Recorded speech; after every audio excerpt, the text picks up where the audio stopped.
welcome everyone. We are having the Max Roll post PTR Season 6 podcast. I see it as a camera turning on and off. Don't worry about it. Okay, so present are some representatives from each of the classes that we have here on Max Roll. So we have Beatdropper as a Barb, we have Mippy as a Rogue, Macro for the Necros, Nova for the Sorks, and Boiler as a Druid. So all of them here have been with us for a while. Writing guides on Max Roll. Well, Beatdropper is actually a pretty recent addition. Yeah, anyway, welcome everyone. And me as the D4 team lead, I will also just like chime in with my thoughts, but mostly I'm going to be here to moderate and kind of guide the discussion. So we're setting this up for like roughly, let's say 90 minutes to 2 hours or so. I have prepared a few topics that we want to go through, mostly about, all of the stuff has changed in Season 6 and with the expansion. So we're going to talk about leveling, endgame progression, difficulties, ancestral items, paragons, the runes. Then I guess one really big topic is a class balance. I guess everyone has to say a lot here about that.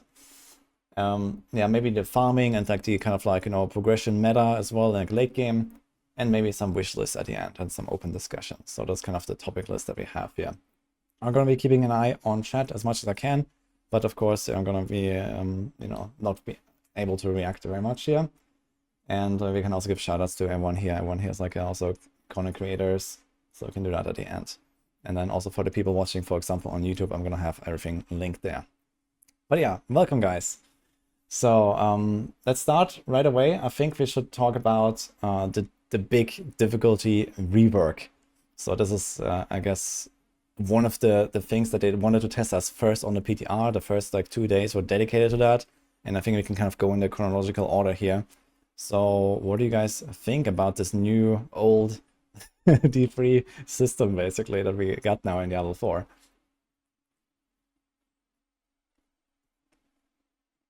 What does chronological order mean in this context?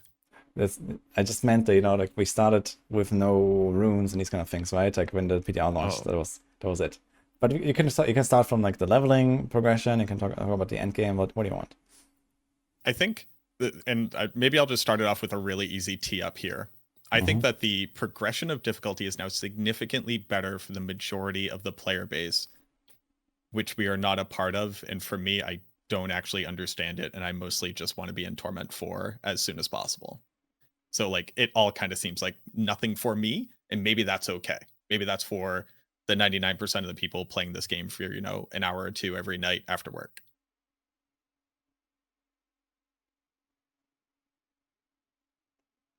Did you guys actually level a character maybe from 1 to 60, for example? Have you tried that maybe at the start? Yep. Yeah, same. Did as well. Okay, so how was your feeling about this, for example, compared to the current, like World Tier 3, World Tier 4, like progression that we have in the live game? Yeah, I can gladly take this away. So when I was playing, I leveled with Dance and Knives Victimize. It's a great leveling build as well. And I think I started out without doing the Strongholds because I didn't know that they were giving so much XP. And I think the leveling experience in general was quite comparable to how it was currently in World Tier 2. After I did the Strongholds, it was significantly faster though. And I think leveling is an okay spot in that regard as well. Strongholds might be a little bit fast, to be very honest, but I'd gladly like to hear what you guys think as well. Oh, you asked if we leveled from 1 to 60. You mean, did we do 10 strongholds? Yeah.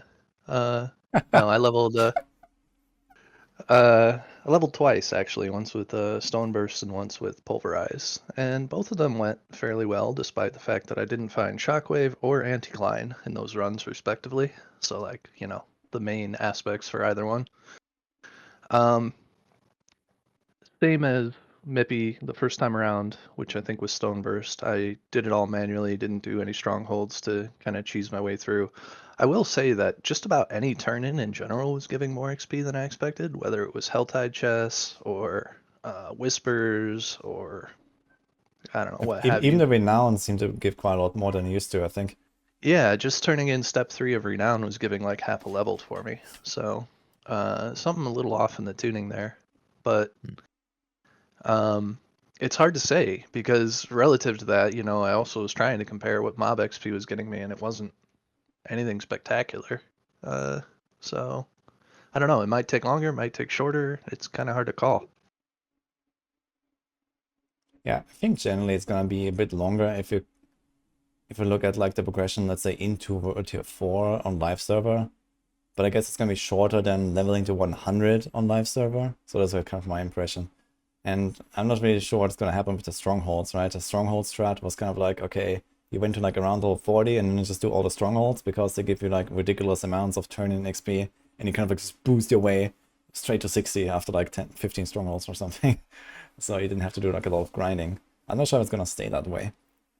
Yeah, that Stronghold kind of gave me like Season 0 vibe when just after the beta, we were like, okay, let's try to find some technique to like reset the Stronghold, swap leader, just to keep doing them over and over and over again. I think Rax made a video back then about it and felt kind of good in that regard. In my case, I didn't level up with the Stronghold, just went straight up trying to just use like the base skills. I'm gonna be honest there, didn't felt great for barbs. I started as stones, felt good at the beginning. Then, well, you encounter the known now bugs. So I tried to swap from there and get back to like the usual leveling method that you have, which is like basics plus like core skills. I'm gonna say it's gonna be tough, but probably like the strongest pain points for me was, I mean, I'll probably agree with this with Macro, but just staying in expert mode for so long till level 50 felt like pain after a bit. Like I get the initial like leveling you get from going to normal to hard to expert, but the moment you enter expert and you're in full ancestrals, and not full ancestrals, sorry, but full legendaries, you'll feel like everything's a breeze, and you're just waiting to get to 50 to swap. I mean, you mean 60, not 50? No, because you unlock Penitent at 50. Ah, okay, you want to stop the difficulty. Ah, so it was a problem for you that Penitent unlocked so late, you want to go there earlier. Yeah, kinda. Around level 30 to 40 would have been best to me. It's actually some of the feedback that I also gave. Like, I think at the very highest, it should be like 35 maybe, because if you're twinking, at least then you can wear mythics and you're just like overpowered anyway. So maybe that would be an idea, or to just make it an unlockable thing that you get after your first character or so. So that would also be nice, maybe. Can definitely see that, yeah. What about Personally, the familiars and the leveling experience on Sork? So familiars are one thing, but let me talk about leveling as a whole first. And I feel like getting rid of Capstone Dungeon is a big step back because like now we have this arbitrary level 50 when we go from one difficulty to another. And well, we are arguing what it should be. Should it be 35? Should it be at something else? But I don't know, it feels way more natural to have it be achievement based. Like if you can clear this, you can go next. Because my personal experience was that I started playing Sork. I got the new broken skill. I found like a couple useful aspects, and I became completely overpowered. But it was like level 21, and there's 29 more, and I have absolutely no direction. Like, what do? I just go and kill monsters at random spots, and then slowly watch my level go up, and I'm like, oh. Maybe it's just more of a problem of like being too overpowered when you had these drops. Like, what would you feel if you like weren't so OP, for example? Would you enjoy it more? Nofi? I don't know. Hard to say. Okay. Like I say I got a couple of drops, but literally the only thing I got is the Hydra aspect. Okay. That's all it takes. That's not very much. And yeah, Macro wanted to say something. I was basically going to ask, did anybody feel a challenge through the first 4 difficulties? And I'll just give you like a very quick breakdown, right? I didn't add an aspect to my gear until level 35 when I found the aspect for my new build, like the Sever, Sever now does triple damage and you can double it on a 2-hander. And I was like, okay, I now have found the relevant aspect for my build. I will add decent aspects to it just so that I'm functional. And then I didn't temper gear until I was level 50 in Penitent. And then I just didn't upgrade my gear until tier 38 pit. So like there was this weird disconnect where it was like, okay, I think by level 60, I should expect to have the aspects for my build. Now let's see what this build does.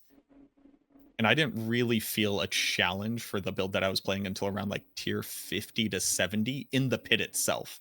And then like I went and got 3 ancestral items, and then I'm at tier 100.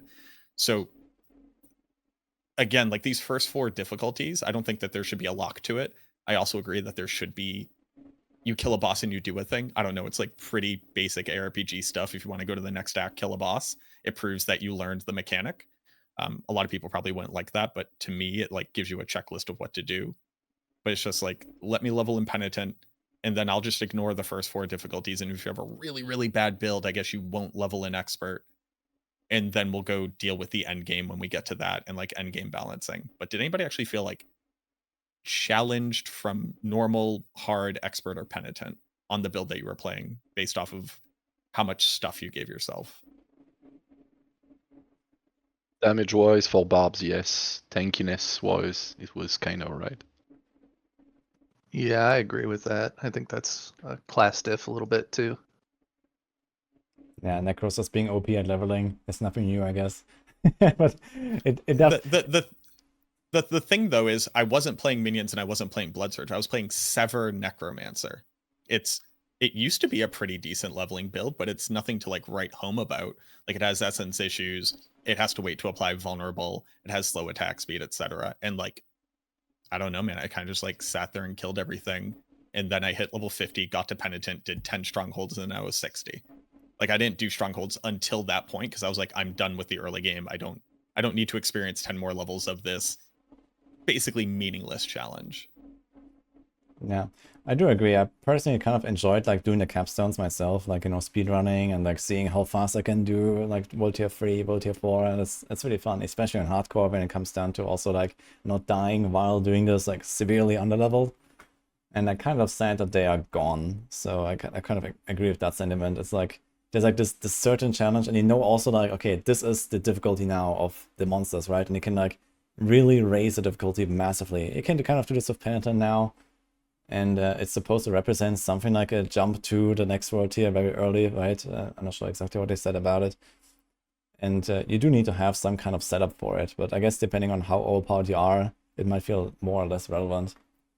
But I also kind of agree. It's like there's like so much kind of like early game now where previously, you know, if I wanted, I could be like in World Tier 4 in like, I don't know, 1.5 hours or whatever, right?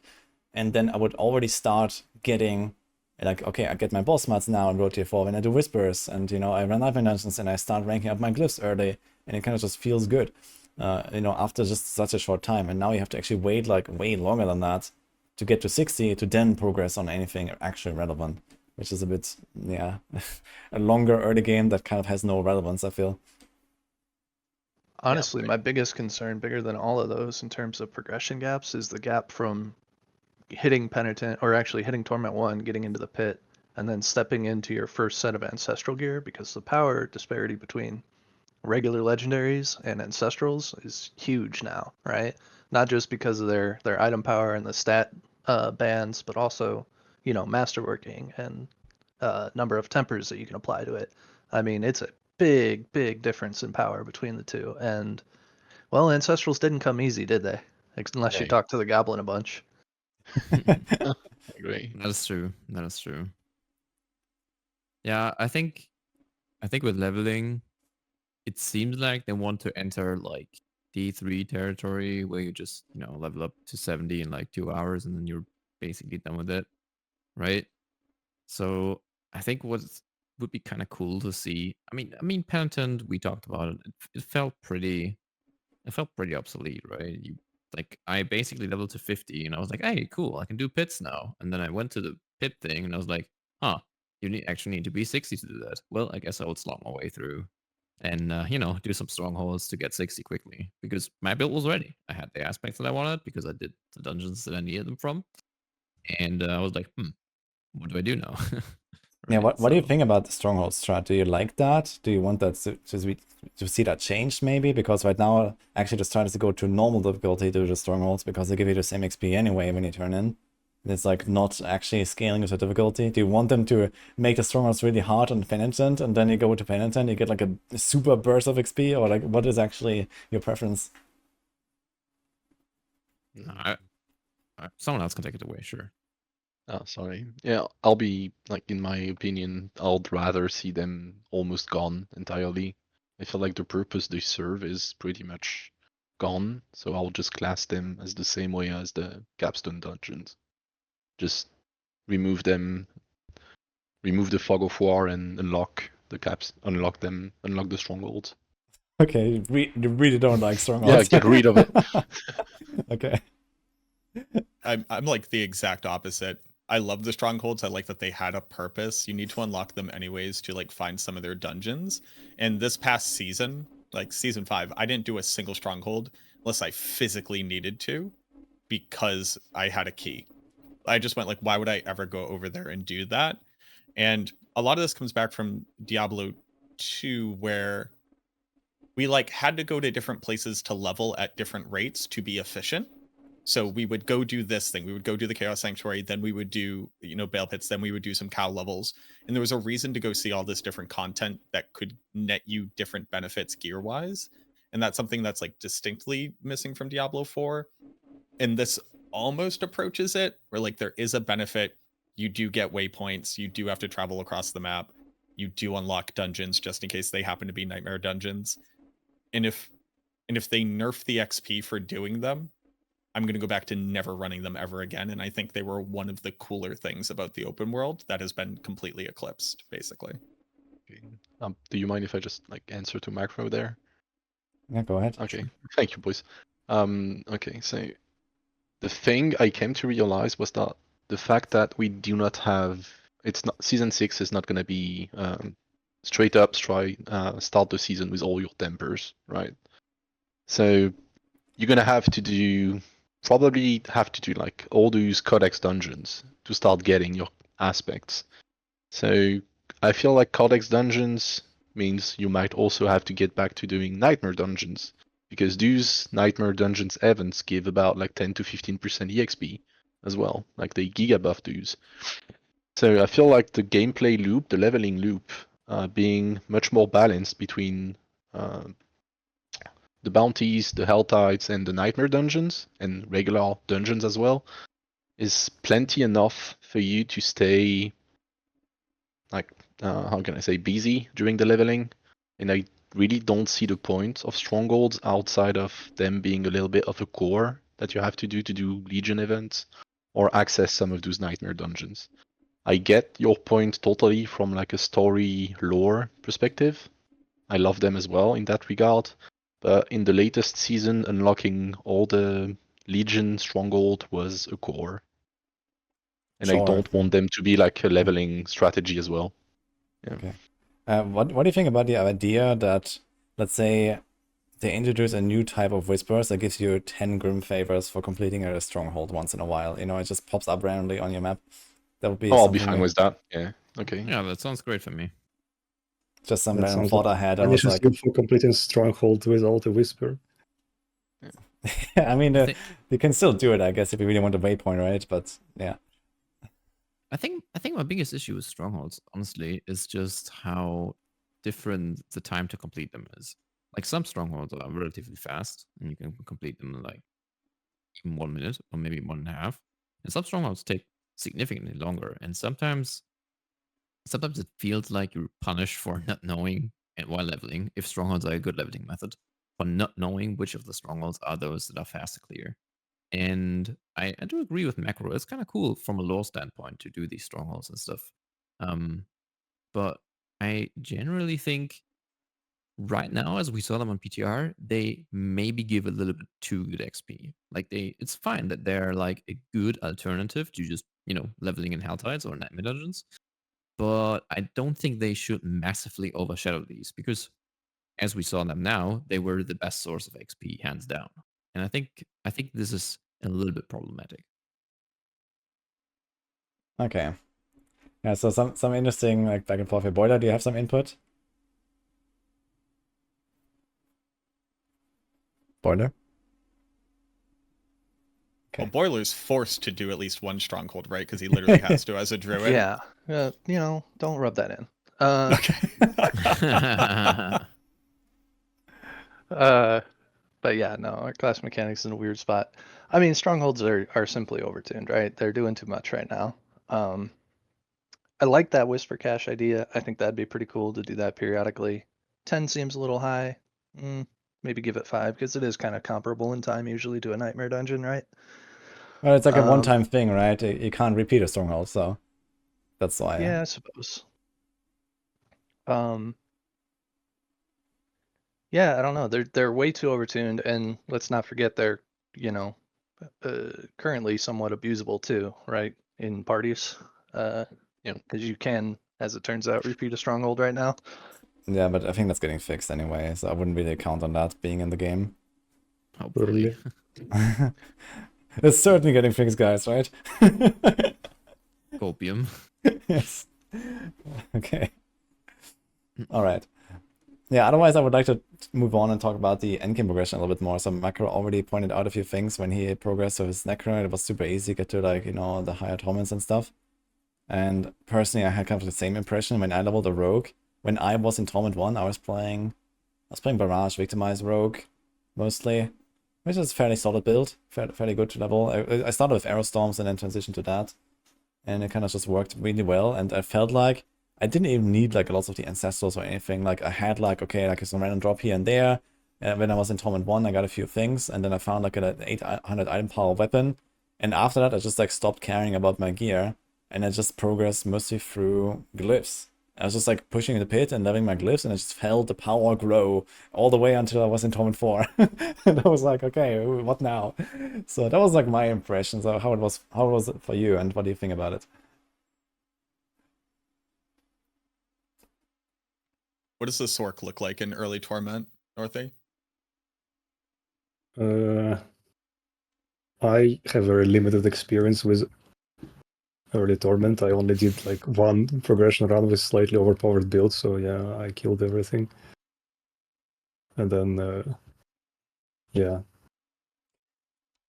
That's kind of it. After that, I just used the little dancing guy. No, we just killed everything. That's the story. I mean, the lightning spear goes, bzz, There's nothing much to say. What about Mippy and Beat Dropper and Border? Yeah, on Rogue, I think the progression through the Torment tiers was actually quite fun. I played Dance of Knives with momentum in the early leveling and like the early paragons. Just because I didn't have like access to Fist of Fate yet for big lucky chance to properly utilize Victimize. And like progressing through the Torment tiers actually felt rewarding, and like going up the pits, it felt good because you leveled up your glyphs and your character became stronger, and you noticed that while doing higher pit tiers, like you noticed the challenge was increasing, but you also noticed like player power was increasing. And I think that was kind of good. So yeah, like the progression through the tournaments was fine. I was just a little bit stumped to see that Torment 4 is only like picked 65, because once you had like your build together and you had like maybe an Ancestral or two, or maybe unique or two that actually like benefits your build, you're just blasting through it. Like the challenge was quite low on T4. So going through the tournaments was cool, but it ended a little bit too early, basically. Boiler, you want to have a go? I'm not gonna lie. As much as I said I feared that part of the progression, I skipped it for the most part.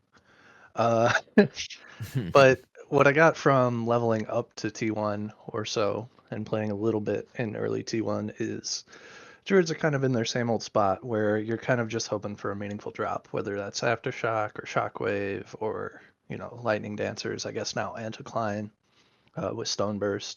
You're kind of just looking to see what drops for you and playing what you get. I think is still the best approach for leveling even that deep. Yeah, I don't know. It's a bit of a dice roll, especially because our normal go-to aspect of the Calm Breeze seems to have a lot less effect than it has in the past couple of seasons. Okay, so it was kind of hard for the druids in general, you mean? Because I felt like as a rogue, You know- it was kind of a breeze, just going all the way from like 1 to 60 and then torments. And it was kind of like, yeah, rogues are in a very good spot right now. Probably the overall strongest class, I guess. If you don't count like, some super OP builds that pop up on like, Lightning Spear Sorg or a Bone Spirit or something. I guess rogue probably has Yeah. the most good stuff. Infinite damage barb. Yeah. I wouldn't call it like overly hard either. It was just, it could be a lot better because a lot of these aspects enhance your skills in different ways and give them a lot more AoE, which is something Druid kind of struggles with. I mean, it wasn't like, oh man, this is awful, but it could have been a lot better if you get something lucky along the way. And we don't really have a way to force that out. Yeah. So what do you think about Torment 4 being the end game difficulty, like the highest like outdoor world difficulty? Like Blizzard has talked about, okay, they want to apply like this profane mind cage system to everything basically, where this was kind of like the reason behind this difficult rework that they gave us a place, right? Where, okay, you can scale the difficulty to your character and you can get more efficiency out of it, more rewards, but you're not really locked out of anything. So that's the idea behind the torment levels. So do you genuinely like that? Do you think this has succeeded in actually making, the, let's say, Whispers and Helltides and so on more interesting once you are like, in the actual late game, compared to, for example, the live servers now with World Tier 4? I think it has succeeded, but it really depends on your play style, right? One of the disconnects is that you are in Torment 4 once you hit pit 65. If you have a build that can go do pit 100, everything else is still at pit 65 difficulty because the overworld doesn't level up with every single pit tier that you've done. It's just the Torment level.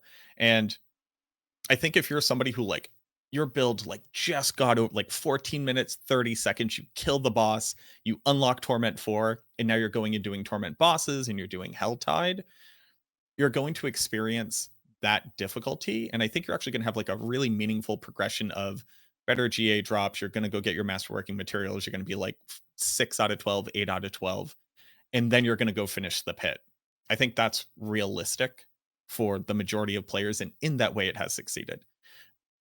That isn't how I approached testing it out myself because, well, one, it's kind of hard when you have infinite resources to go determine how many resources you should have at any moment. I basically gated myself via gear rather than like perfect aspects or whatever. And I didn't find a need to have more than 3 GA items. I didn't even have full 750 items. And I hadn't even put in Paragon points yet in Torment 2 to give you an idea. I had 0 Paragon and made it to Torment 3. And I was like, okay, now I can put in some Paragon. So I added 1 board. And if that wasn't working, I added a 2nd board. And if that wasn't working, and so on. I never got past 4 boards until I was trying to do tier 100. So I think it actually did successfully create a progression model that people will be able to enjoy. I am waiting for the hard content for people who are blasters, though. Like, I am still waiting for that cutoff point. I don't know if it can exist, but I am still currently waiting for that, at least on the Necro, which is saying a lot, I think. I mean, I think they put some points on the scale. I just think those points are not far enough in between each of them. Let's see, Novi has come back, guys. No. I'm too lazy to come back, so I tilted the camera. Okay. Anyway. Any other voices here about like, Torment 4 difficulty? What do you think? Yeah. Like, Too easy. Oh yeah, boiler, please. Go ahead. I wouldn't have been too upset to see Torment 5 and Torment 6 also come out at this point, except for the armored and res penalties that are going to be associated with that, because that's already next to impossible to solve unless you're a strength or int class. But yeah, I don't know. I feel that way too. So like, you even had an experience, Woody, right, on Shout Druid, right? Where you're requiring this poison, and if it's a T100 capable build, and you're going back to overworld content in World Tier 4, that everything just dies too quickly. You can't spread rabies and apply your poison to everything in order to hit them with your shout.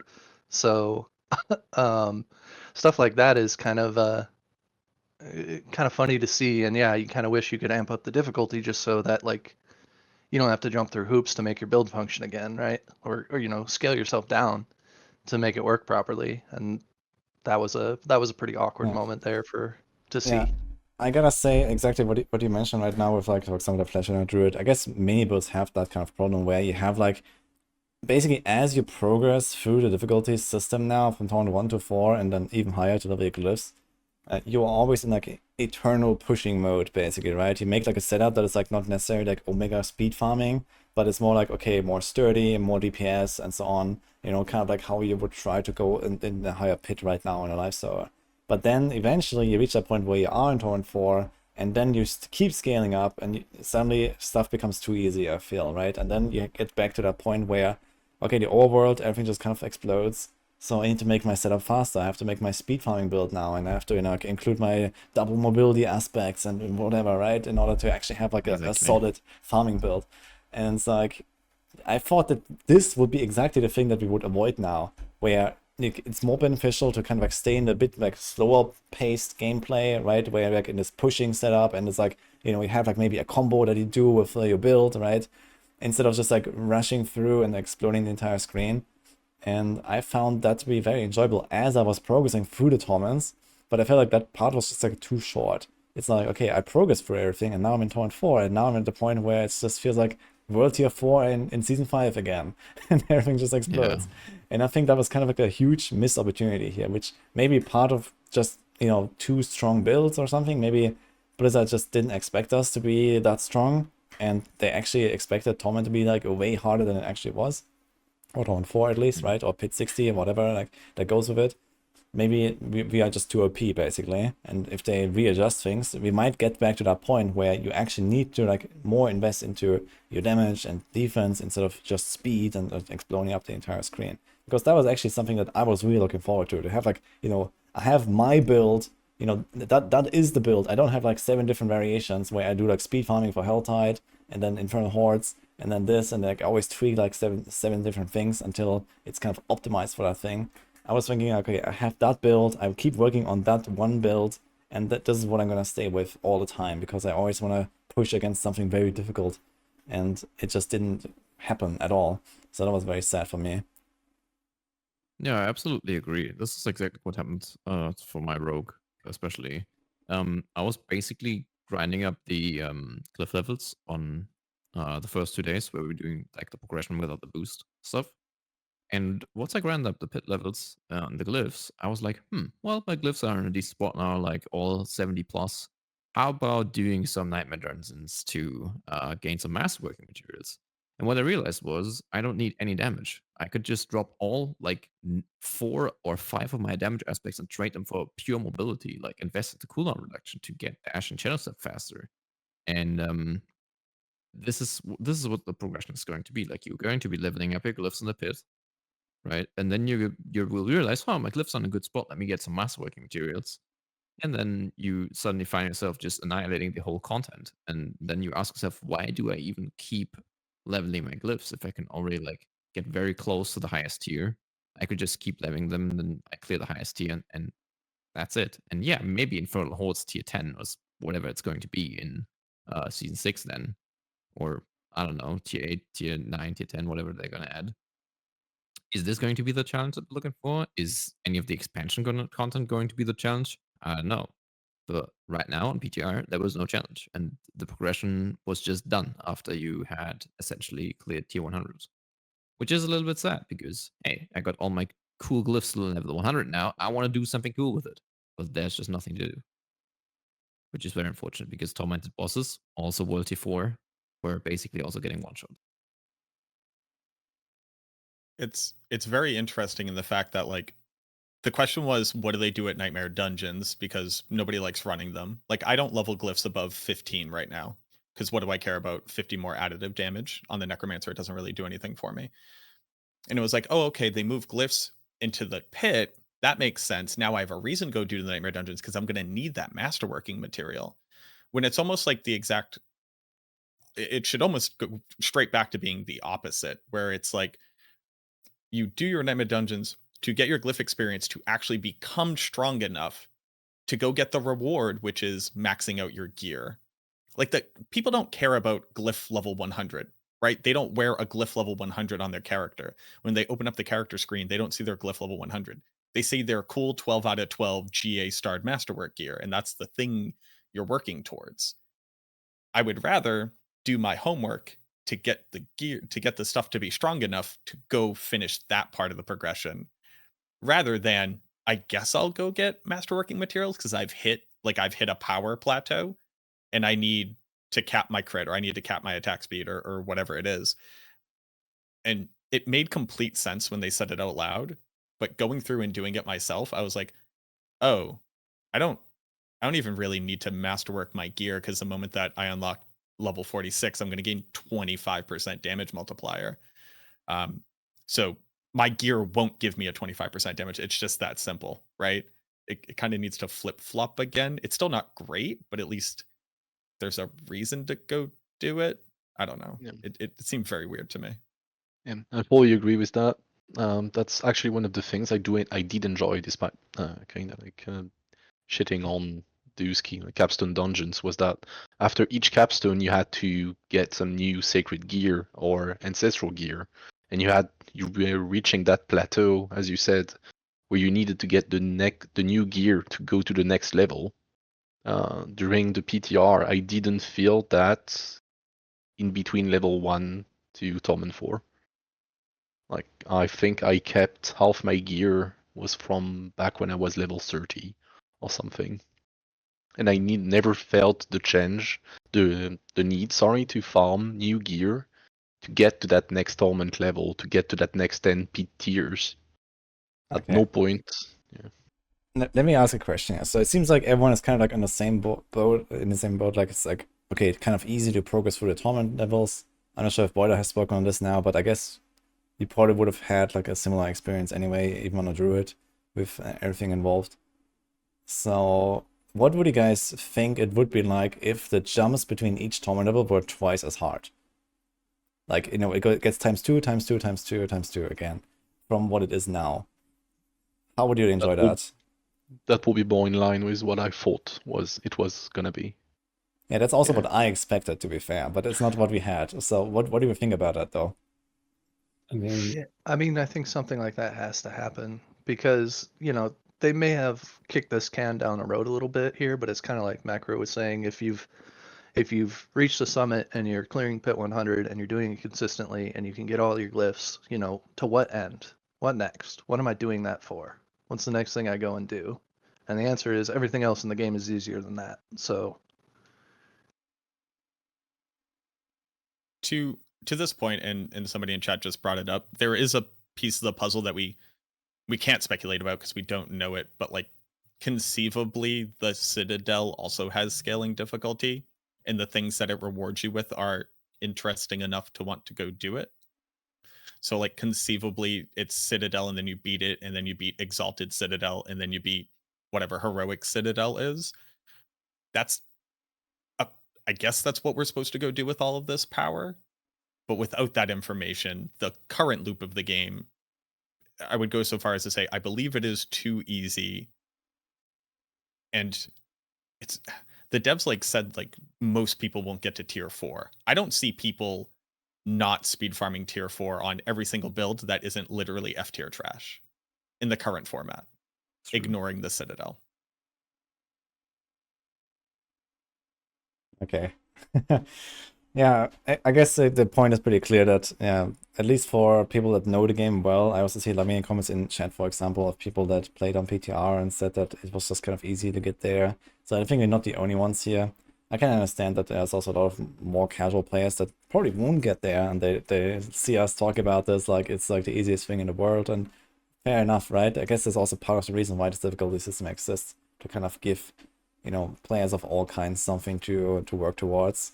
And I think for the experienced players, though, it is a problem. Like for people that have played, you know, pre-expansion, for people that are, you know, deep in the game and in the theory crafting and so on. So there probably should be something done here. Anyway, let's talk about the next topic here. What do you think about the Ancestral item system in general? And how did you experience it when you're trying to farm your gear? Like, do you like that? Do you like the low drop rates? What do you think about, you know, how hard it is to get your build like actually done? You know, imagine a world where you would need that gear, let's say. So let's go with that. Just to start it off, like I'm obviously hogging way too much time. I do want to keep in people's minds the known bug that was Ancestral drop rate was not actually scaling with Torment. We actually didn't see what item drop rate looks like because we weren't getting the benefits we were supposed to. So like that little grain of salt on top when we're having the discussion. Oh, I didn't realize actually that was a known bug. Okay. Do you know if it is also applied to the pit? Because personally, I felt in the high pits, I felt like I was getting GAs pretty consistently. Like, you know, one a run or one every 2 runs or something. On like a 90 or 80. 90 plus, I felt the GA drop rate. Like I got even a 3 GA item. Holy crap, it was wild. It was the best ring I've ever seen in my life. But because you're before locked that, for the next season. Yeah, exactly. It had relevant stats, excuse me. But I mean, literally before I hit tier 90, I dropped 3 GA items, some gloves, a chest piece, and a weapon. None of them were for my build. I put them on, I doubled my output. It was insane. It was crazy. It was quite different for me actually. Like I was grinding through the pit tiers, and I started dropping ancestrals even in like tier 40-ish. So after like every second pit or something that I cleared, every 3 tiers jumped, obviously, I kind of got a GA every time. And maybe I was just insanely lucky, but that aided my progression. Like you progress your character through getting the glyph levels, and then you progress your character again through getting ancestrals. But I do agree that overall, especially on T4 and on tier 100, the drop rate of ancestrals was absolutely too low. Like, getting like 1 ancestral every second tier 100 run or something is just not it. And especially we're talking about the 1 GA item. Like, I can count the number of 2 GA or even 3 GA items that I got through the entirety of PTR on one hand, that were not obtained from gambling or from the boost merchant. So this is absolutely too low. Yeah, I concur on that. It felt like season 4, if you removed Hell Tides, when it comes to like GA drop rates, just felt bad. But well, I'm a nerfed barb, so I was just stuck in pit 80 for all my life. It's not that bad for the bars, is it? Yeah, I'm kidding. Okay, what about Northy and Boiler? Well, yeah, I mostly agree that it felt like way too low. Like it's easy enough to find like just an ancestral item when you need it, like your ancestral weapon or whatever. But to find an ancestral item, well, like exactly the one that you need with the right stats with J on the right stats, is like completely fucking balanced around trading drop rate, the dice of cringe. Okay. Should we talk about GA main stat amulets, or have you seen one? I saw a few actually. I actually saw a few, but I also gambled them like crazy, so that doesn't count. Probably. About that topic with the amulets, like I think the amulet thing, it's actually fairly common, this main stat on the amulet now. Yeah, isn't it? Yeah, it's a very good stat for every build, and it's really common. So I think that's definitely an upside there on amulets. But I think Boiler wanted to speak, so sorry to interrupt you. Let Boiler speak now. No, it's just back to the. I'm mostly going to say the same stuff anyway. Ancestrals, you know, I don't really mind the fact that there is a chase for gear like that. You know, I want to strive for that, but at the same time, I think I agree with the consensus here that it is a little bit too harsh right now. I think you could double the number of ancestrals dropping and it would still feel more appropriate than it does now. Yeah, but maybe it was just this bug actually also coming in that Macro mentioned. I wasn't aware of that actually, that there was actually this drop rate bug of Ancestral. So maybe it is roughly double on Torment 4 or so, and then this would be exactly that, I guess. The one thing that we didn't really touch on here, but I wanted to pick your opinions on it. How do you like Sacred Items 2.0, which is just item power 750? Because we got rid of Sacred because we were going to go from Legendary to Ancestral, and 70% of my gear was all item power 750 or below, and I enjoyed my 1 temper of a primary resistance or a 1 temper of armor, and then my amulet had resource cost reduction. It was pretty sick, dude. It was wild getting that resource cost reduction. But how are we liking that and the impact it'll have on unique items, especially pre-Ancestral, now being like kind of significantly stronger than they were before in comparison to what your legendary gear will offer you? It's a weird byproduct.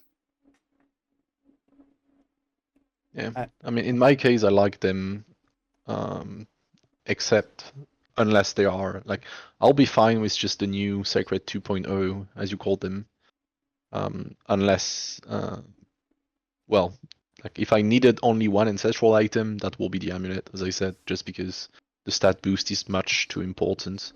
Gloves or any other piece of armor, I'm fine with them being 750. The affix bonuses on ancestral is just low outside of main stat again.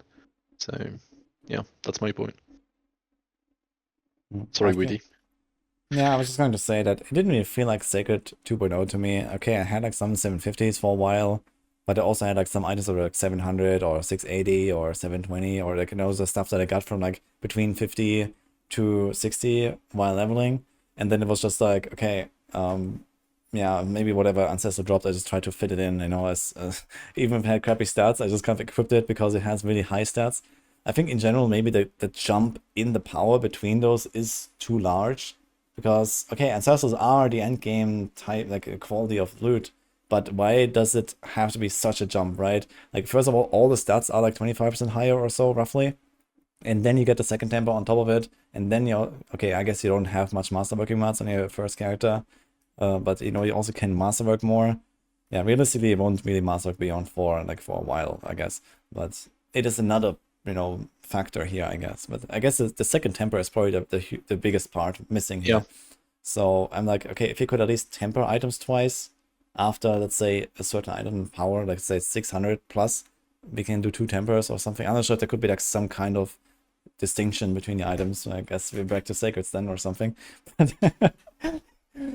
On the other hand, I didn't feel like, for example, compared to live server, I would have to replace all of my gear and then, like half an hour later, replace all of my gear again because I now have Ancestrals. So it felt like a bit more like naturally I would find an item here, I would find an item there, and I would drop them into my setup as they come in, basically. And it's not like, okay, I'm in normal difficulty and now I have an entire set of Sacreds and then I have an entire set of Ancestrals. So this is, I guess, the advantage that comes in here with the new system. It doesn't feel as required. Yeah, refarming stuff at item power 750, obviously is useful. But I think the part that's missing there and the reason that feels kind of, jerky to have to, or like you're obligated to refarm a set of gear, is because I don't know if you guys noticed this, but I didn't really see any 750 item drops from like level 50 to 60. It seemed like you get to 60 and the switch flips and everything is 750. But before that, I really wasn't getting any 750 drops at all. And that used to, be allowed. I think they made it, level 90 monsters or 95 monsters and up can drop max eye level stuff now. Something like that should exist and doesn't seem to. Yeah, fair enough. Oh, yeah. That's pretty true, yeah. Maybe there could be like an item power boost if you're like in a certain difficulty, like if you're in Penitent, for example, or an Expert. Maybe it just gives like, let's say plus 10 or plus 20 to the item power of the items that drop, so that you would actually reach the 750 like a few levels early, like say from 55 onwards or something like that. How would that feel? Well, better than it does. Either way, because I guess I don't have monster levels anymore, right? But yeah, I guess that would be a solve. Yeah, for sure. Yeah, Marco wanted to say something, I think, or maybe. Yeah, it was mostly just doubling down on some things. Like there are builds that feel really bad if you can't put a utility temper onto your gear now that they've moved so much like duration onto your armor. But I needed res or I needed literal armor to be able to cap out, and it was just sitting there like, okay, I don't know if anybody saw it. I had a character where all the armor on the left side was just main stat, maximum life, armor, or res, and then I tempered on armor or res, and that was 5 pieces of gear. It didn't matter what they were. They just all had armor, res, max life, and core stat, and I went, that's my itemization. That's what I've put together. And then I just took that and it worked on every single build because oddly enough, if you solve for survivability, you will eventually kill stuff. And that felt very, very flat to me, but it wasn't an option for something more interesting to do with it because I was waiting on Ancestral drops, which I got 3 of before we could boost. A weapon, gloves, and a chest piece. It didn't matter what the stats on them were. I was like, sick, I can go temper on my alt duration now. Now I actually have like a real tool for this build that's distinctly different. Yeah, but personally, sorry, I thought you're done. Okay, no, that's fine. That's okay. fine. I can just explain my situation, and it was actually very, very similar to yours. It's like, okay, I just need armor, I need res, I try to get it everywhere. But on the other hand, I think it felt really good once I got out of that, you know, kind of like hole, you know, you have to dig yourself out slowly, you know, you finally get an Ancestral and you finally have that option to put something else in your gear. And eventually you can finally slot in even a unique item that you may find. And you know what, you actually feel that progression and you kind of feel like, you know, all these like res rolls and armor rolls slowly disappearing because you can replace them with stronger rolls and then you can actually slot in other stuff. And I found that actually to be very good, to be honest. I think that felt very good until I finally allowed myself to make the highest level gems and actually allowed myself to put in paragon. Like I just went and picked up all my armor and res in my paragon and whatever DR I could, I put in maximum gems. So now I had, you know, 600 or whatever armor in my jewelry and 150 int per gem slot. And I went, oh, okay, that kind of took away that part of figuring it out. I had the most fun when I was refusing to allow myself to add power to my build. And I'm wondering what somebody else's experience is going to be in that same system when they are desperate for whatever stat they can get. It was fun to limit myself. I agree if it organically causes that woody, that's a good experience. It's a very big teaching moment for players as well. I just don't know if everybody's going to have that experience.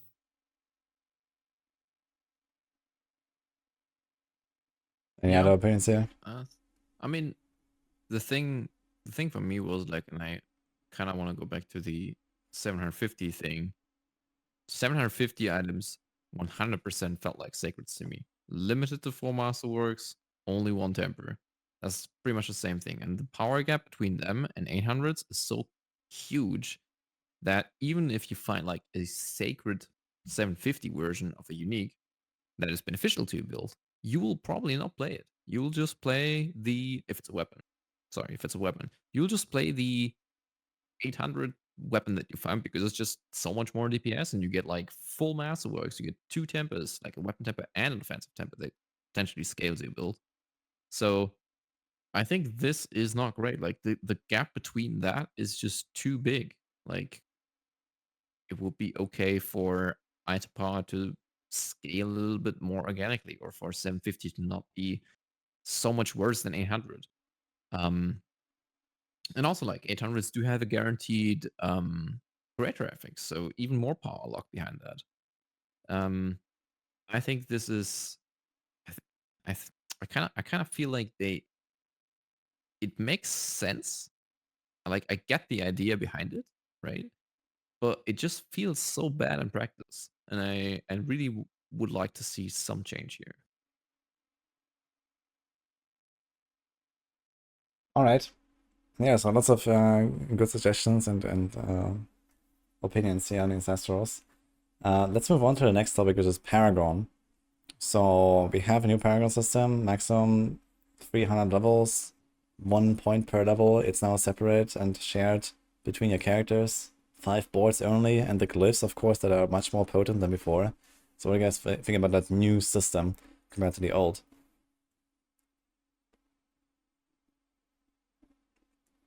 Maybe Boiler or North, you want to join him in here?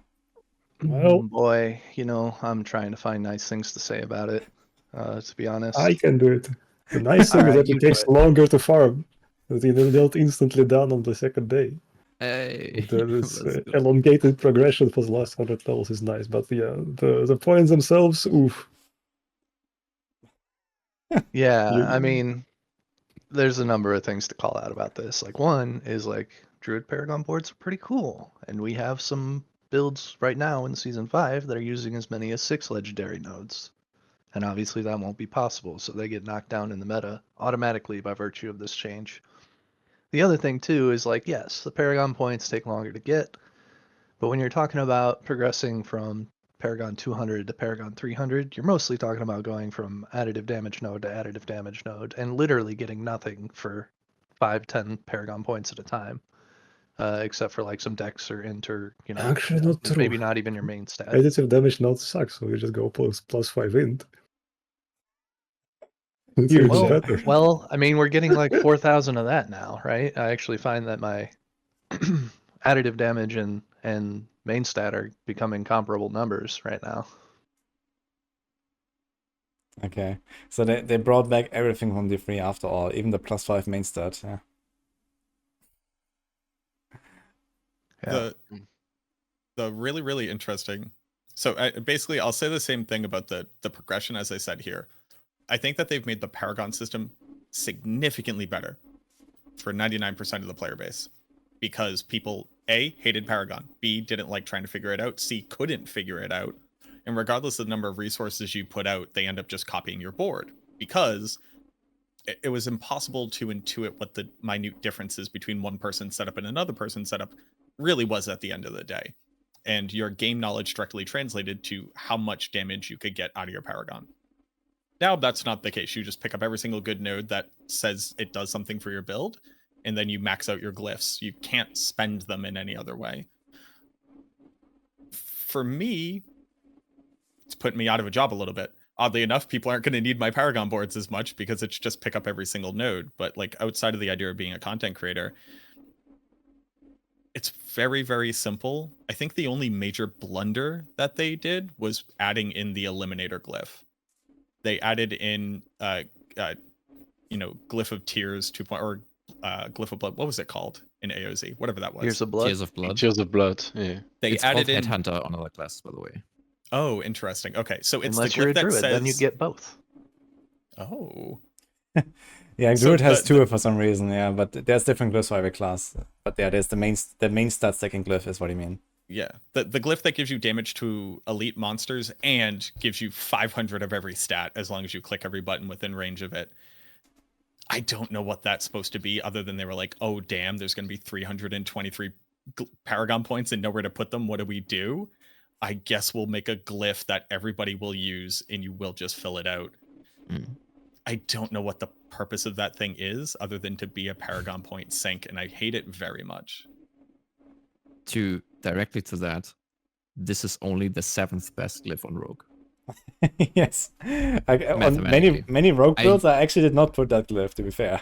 I didn't use this glyph in a single Rogue build because others are just better. And that's absolutely hilarious considering how powerful it is. Here's the fun part. We're supposed the to get hell? both of those glyphs, but we couldn't get either one in PTR. They didn't drop and they didn't come from the boosts. So I would love them, but I didn't get to put them anywhere. Okay. Yeah. I had a pretty different experience for Barbs with that glyph. I actually like it because the stat boost it gives to your willpower, which interacts with your resource generation and overpower, and the boost it gives you to your intelligence, which has an influence on your always, but the strength as well. So all of it was kind of nice because it kind of gave you like a groundwork of stats that allowed you to be flexible on some aspects or gems or affixes even. I did not like the fact that it is indeed just slot the gem and then try to draw inside without touching the borders.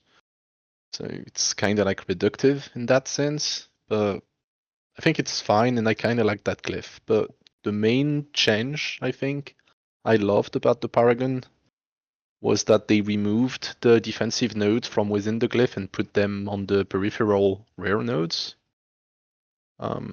And I kind of like it because it gives you purpose to go deep into the board now.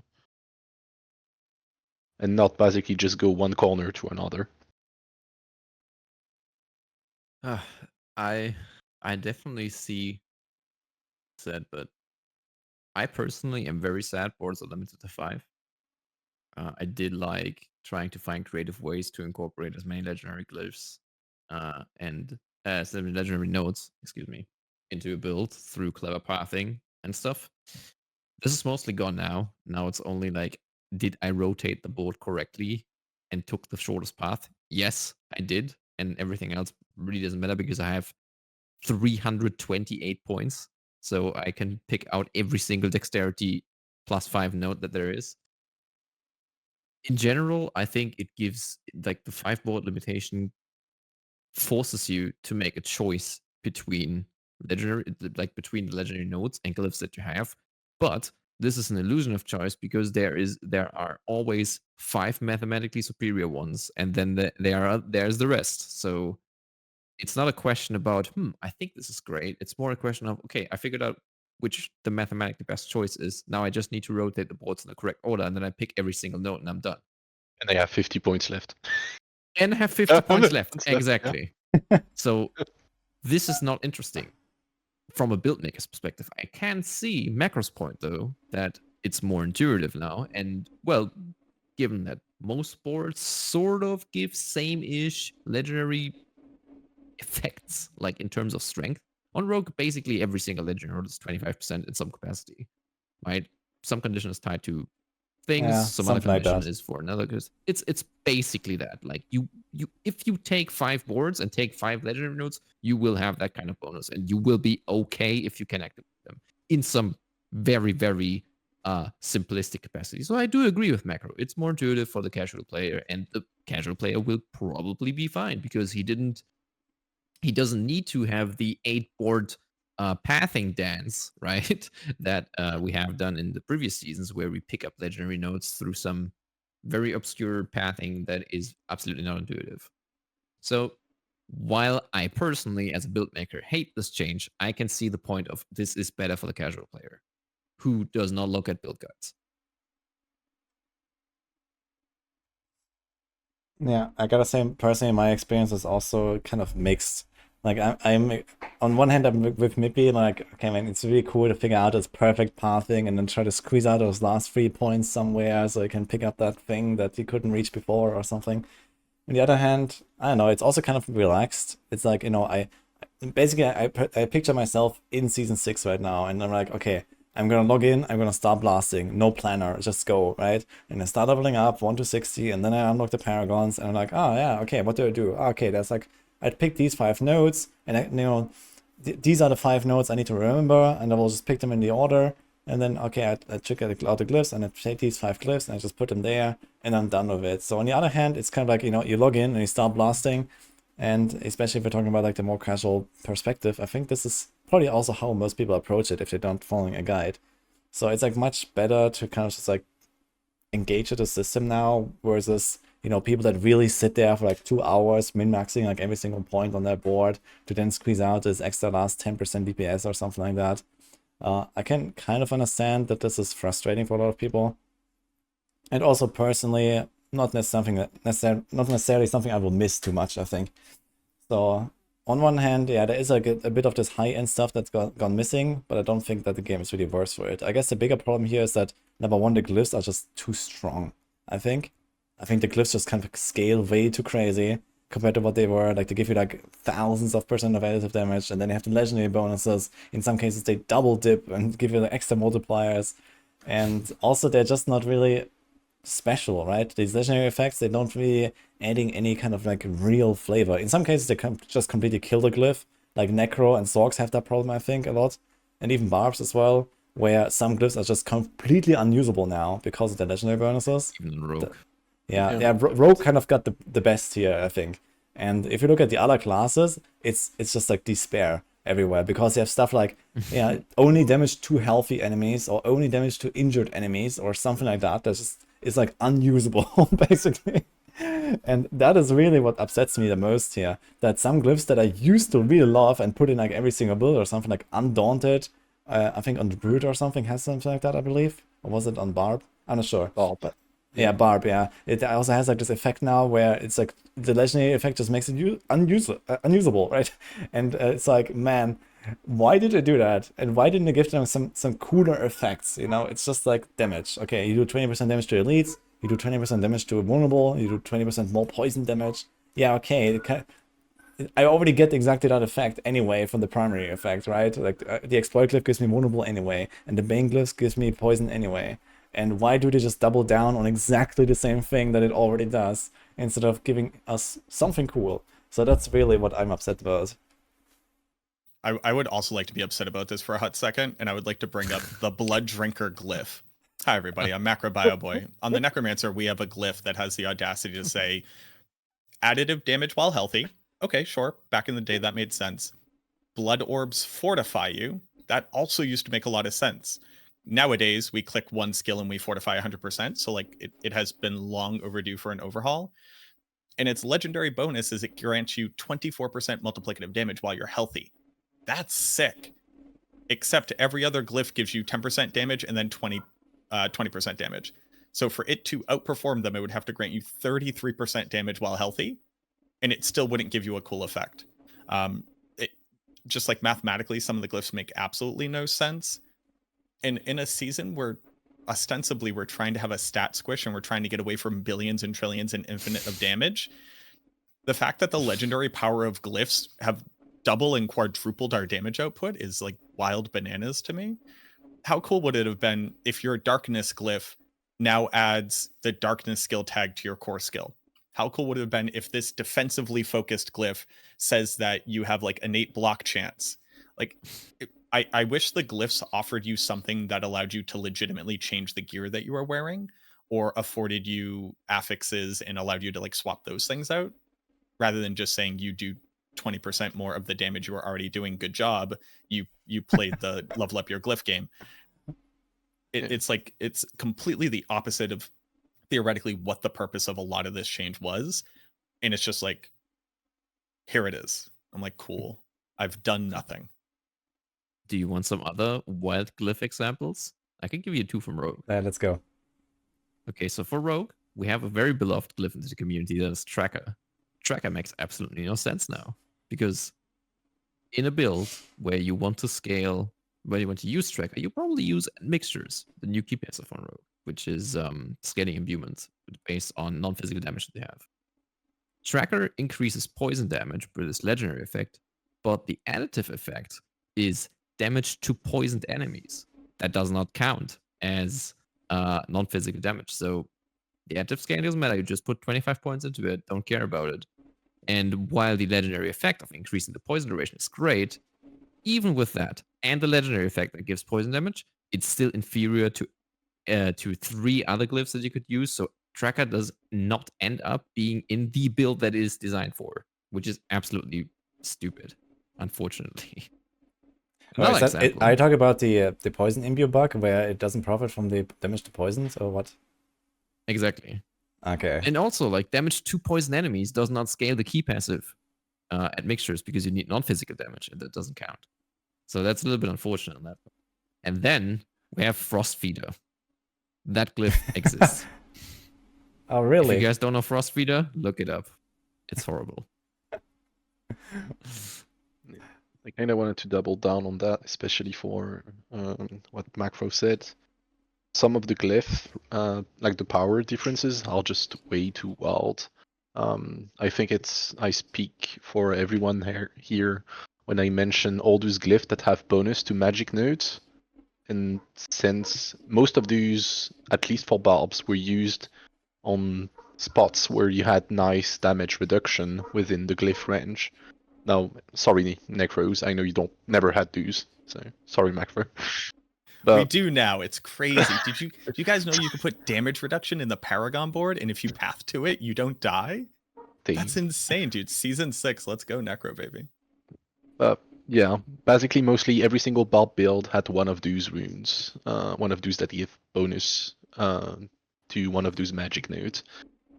However, if you look at the bonuses now, it's like, well, the bonus to magic nodes is kind of worthless because more additive, I'd rather just take more main stats, or at least like a good scaling, such as like the crazy like 70 or 90% additive. Getting 520% on 10% is not much to me. And the rest of the stats are like get an 8% multiplier, and the legendary bonus is deal 20% bonus damage to healthy enemies. And you're like, yeah, well, the base effect is already bad. If the legendary bonus is bad as well, then I can't do anything with it. It doesn't even give me DR, so the main purpose is gone. Okay, rant off. Sorry. Okay. Novi, do you have anything to say here? Nothing that hasn't been said already. It just was quite disappointing when they hyped up this whole Glyph upgrades becomes legendary, and it's completely amazing looks inside, 20% damage on every single one of them. I have one, actually, like one, and then I'll stop ranting. They showcased the Wrath Glyph that was supposed to increase damage taken by the target by, I believe, 2% on each crit, up to a certain amount. I think that was on the campfire. And I was like, oh shit, Striken is back. Let's go, boys. And PTR comes live, and I'm getting a 60% multiplier or 30% multiplier instead. And I'm kind of sad because I like this cool effect that they could have taken from D3 gems, but we didn't get any. I'm just curious, do other classes still have damage reduction in range of their glyphs? Nope. Nope. It's all Yes. additive damage. Yeah, there's Right. one board on Druids that has that, which I guess is a bug, right? It's like the new Paragon board that has elite damage reduction or something.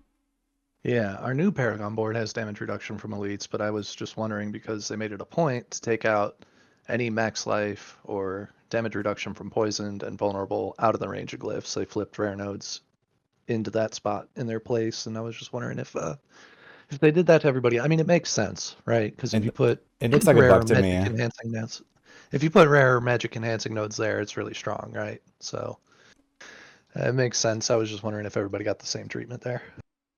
The last little point against, because it doesn't make sense. Yes, I guess for the Necromancer we never had to deal with that. We either got res or armor. We never got any DR literally in our board. So having it at all is buck wild to me. I get DR from vulnerable targets and DR while fortified, which I don't even know if that works with barrier yet, but I guess we'll cross that bridge later. My starter board used to be generic damage or armor, and you actually made a decision in the early game, especially which glyph you're going to put there first and which one you're going to path through. It's now damage or damage versus elites, and it's that's nothing. I'm not trying to be mean. I understand the purpose of it, but that is not an interesting choice to make for anybody at any point in the game. And I just, I wish it was anything else. I wish one was blood damage versus bone damage, or obviously it can't be that, but something more nuanced than damage to everything or damage just to the boss, because that's just not particularly inspired to me. Let's bring back damage on Tuesday then. Maybe not that far. Okay. No, I mean, I was fine with damage on Tuesday, honestly, but that was me. I think they could just make rare nodes in general more interesting, or at least maybe put some kind of let's say an in-between of legendary nodes and rare nodes somewhere as well. So I think that could be interesting, when you have some small procs, or something that is kind of more situational, where you can feel the impact of that node, and it's not just okay, you deal 3% more damage all the time. We used to have that. Once upon a time, were rare nodes with chance to execute. Something happened to them. Exactly, something like that. I mean, not that I found this to be a particularly good node, but something like that. So we are getting dangerously close to just redescribing PoE, right? That's ultimately what we're kind of asking for. They're what if it was cool? What if it converted my fire damage, or what if it reduced res or something? I'd love that. I think a lot of people would. I don't think that Diablo 4 is necessarily the exact audience for it, but I think we're also sometimes, cutting our hamstring or like putting the cart before the horse and assuming that players couldn't engage with the system like that and be able to make informed decisions. And it doesn't have to be that crazy, but it does need to be more interesting than this is right now, because why have this system if all it says at the end of the day is give you res armor and additive damage in a multi? Like, that's just one more piece of gear as far as I'm concerned. Actually, don't rogues have the elemental conversion damage now, which scales fairly oddly? Because Barb have physical to fire conversion, thanks to the new helm, which doesn't work on physical additive, but hey. I mean, you have imbuements that converts the damage. I guess that's what you're referring to, but that was always in the game. Yeah, I was thinking about the whole cold additive swapping to giving you a bonus multi and things like that. Yeah. Or did I? Actually, My rogue language is bad. in the case of rogues, actually, I think also physical damage does not apply to imbued skills. So I think that just has the same system as. I guess it probably counts as like a perma imbue or something like that for the barbs, if I had to guess. So this probably has the same systems. Could be working that way, yeah. That's probably a question. Okay, last question about the paragon. So what do you think about the leveling in general? Northar said, okay, he likes that the leveling is just longer, and like there's actually, you can level more if you want to. But are you guys actually motivated to go to level 300? Is that something that you're like really looking forward to do at launch, and like, I don't know, like Mega Blast and Race and whatever? Or is that something that is just kind of like, okay, you get to 200, you pick up all the stuff, and then whatever? If they give us No. armory, I'm fine. I'm not really motivated to race to level 300, but I'm gonna get to level 200 and my build is gonna be done, but then I'm gonna keep playing anyway, and then Stonk's number goes up, I'm happy. I mean, that's kind of good. I agree. So you just like that what there's else something do, to get, right? even though it's not really impactful. Yep. No. Sorry, brother. And it's not like D3, Like- right? I actually really like the fact, like, I actually didn't do the math with the amulet with main stat J, but I don't think it should change anything. But basically, I really like the fact that when you reach certain paragon, your main stat normal nodes become better than 5% additive magic nodes, and then all your boards become extremely cursed. I find that really funny and somewhat interesting to optimize. One thing that I am a little bit apprehensive about is that, let's say you're playing a build and you got your 5 glyphs and you're leveling them up to 100. I think increasingly, and this has kind of been the trend the last couple of seasons, I think increasingly they're kind of pigeonholing you a little bit into builds, because once you hit the end game, let's say you've done pit 100, most of your glyphs are level 70 or 80. I want to go try a new build. I need to level maybe 3-4 new glyphs. That sounds like something that'll be very discouraging to players, to me. And I understand they have the catch-up mechanic, and that helps a little bit. But I mean, it seems like, we're getting more and more narrowly focused on maybe 1, 2, 3 sets of builds for the season, and changing between them is getting harder and harder. I don't disagree with you. I think the nail in the coffin of that was the addition of tempers and masterworking. The idea of going out. So like, I had the experience this current season. I started off with Bone Spirit Necromancer, and me and another Necro creator, Sirach, were playing the build simultaneously, trying out very slightly different affixes for min-maxing. And the idea of going to find another 2 GA ring that instead of having like these tempers on them, instead getting these tempers in 1 GA essence per kill, just to try out whether or not this slight optimization would net a higher DPS, was ash in my mouth. I just went and played a different build entirely, because the idea of getting like a whole new set of gear where I got to experience that progression felt better than trying to find a single GA for a single stat just to go temper it, just to go masterwork it. Yeah, especially if the base items are going to be rare as hen's teeth now, right?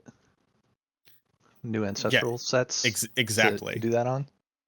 And do I think the glyphs are the biggest contributor to that problem? Not so much. Like realistically, if you're able to run like tier 80 on your current character, you just do like 10 runs and you go get your glyphs at least up to 46, and then you go play your other build at the very least. Talking about a whole new class, I don't know, you get to reimagine or you get to re-experience the progression on that, so I don't feel as bad. I just don't think that that's necessarily the biggest contributor to the issue. I think the gear itself is the biggest contributor.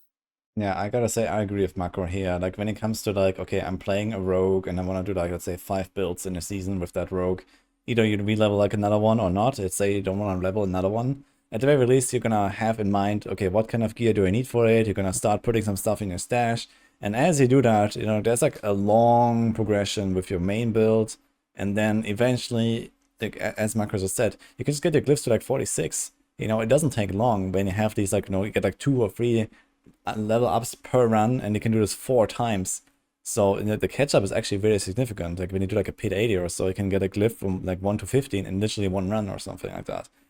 And then to 46 is like another, I don't know, 4 or 5 runs, let's say, per glyph. I don't think it's like a really huge deal. We're talking about like an hour or 2 of like, you know, leveling some glyphs to get them at least up and running.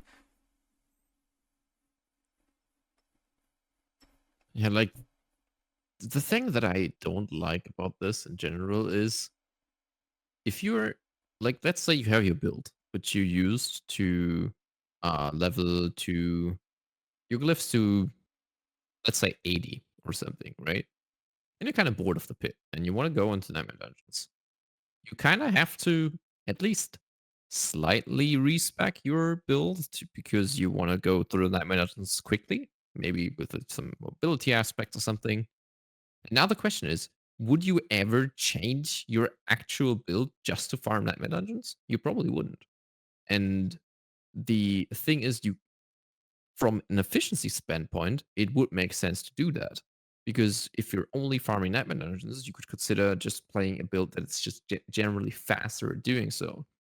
I think this is one of the things that you also mentioned, Woody, right? It just doesn't make much sense because you would be investing time to make a speed farming build to save time. Like if you're farming up new gear and new GAs potentially for their speed farming build just to farm faster, it sort of feels backwards to me. Like the progression you also mentioned, where like, I'm kind of transitioning from a push build to a speed farming build later to do what exactly? It's kind of reversed. Like in previous seasons, we had builds that were like just clearing quickly to get leveled up and to get gear, and then you eventually transition to a push build later on. So yeah, it's kind of weird. I don't know.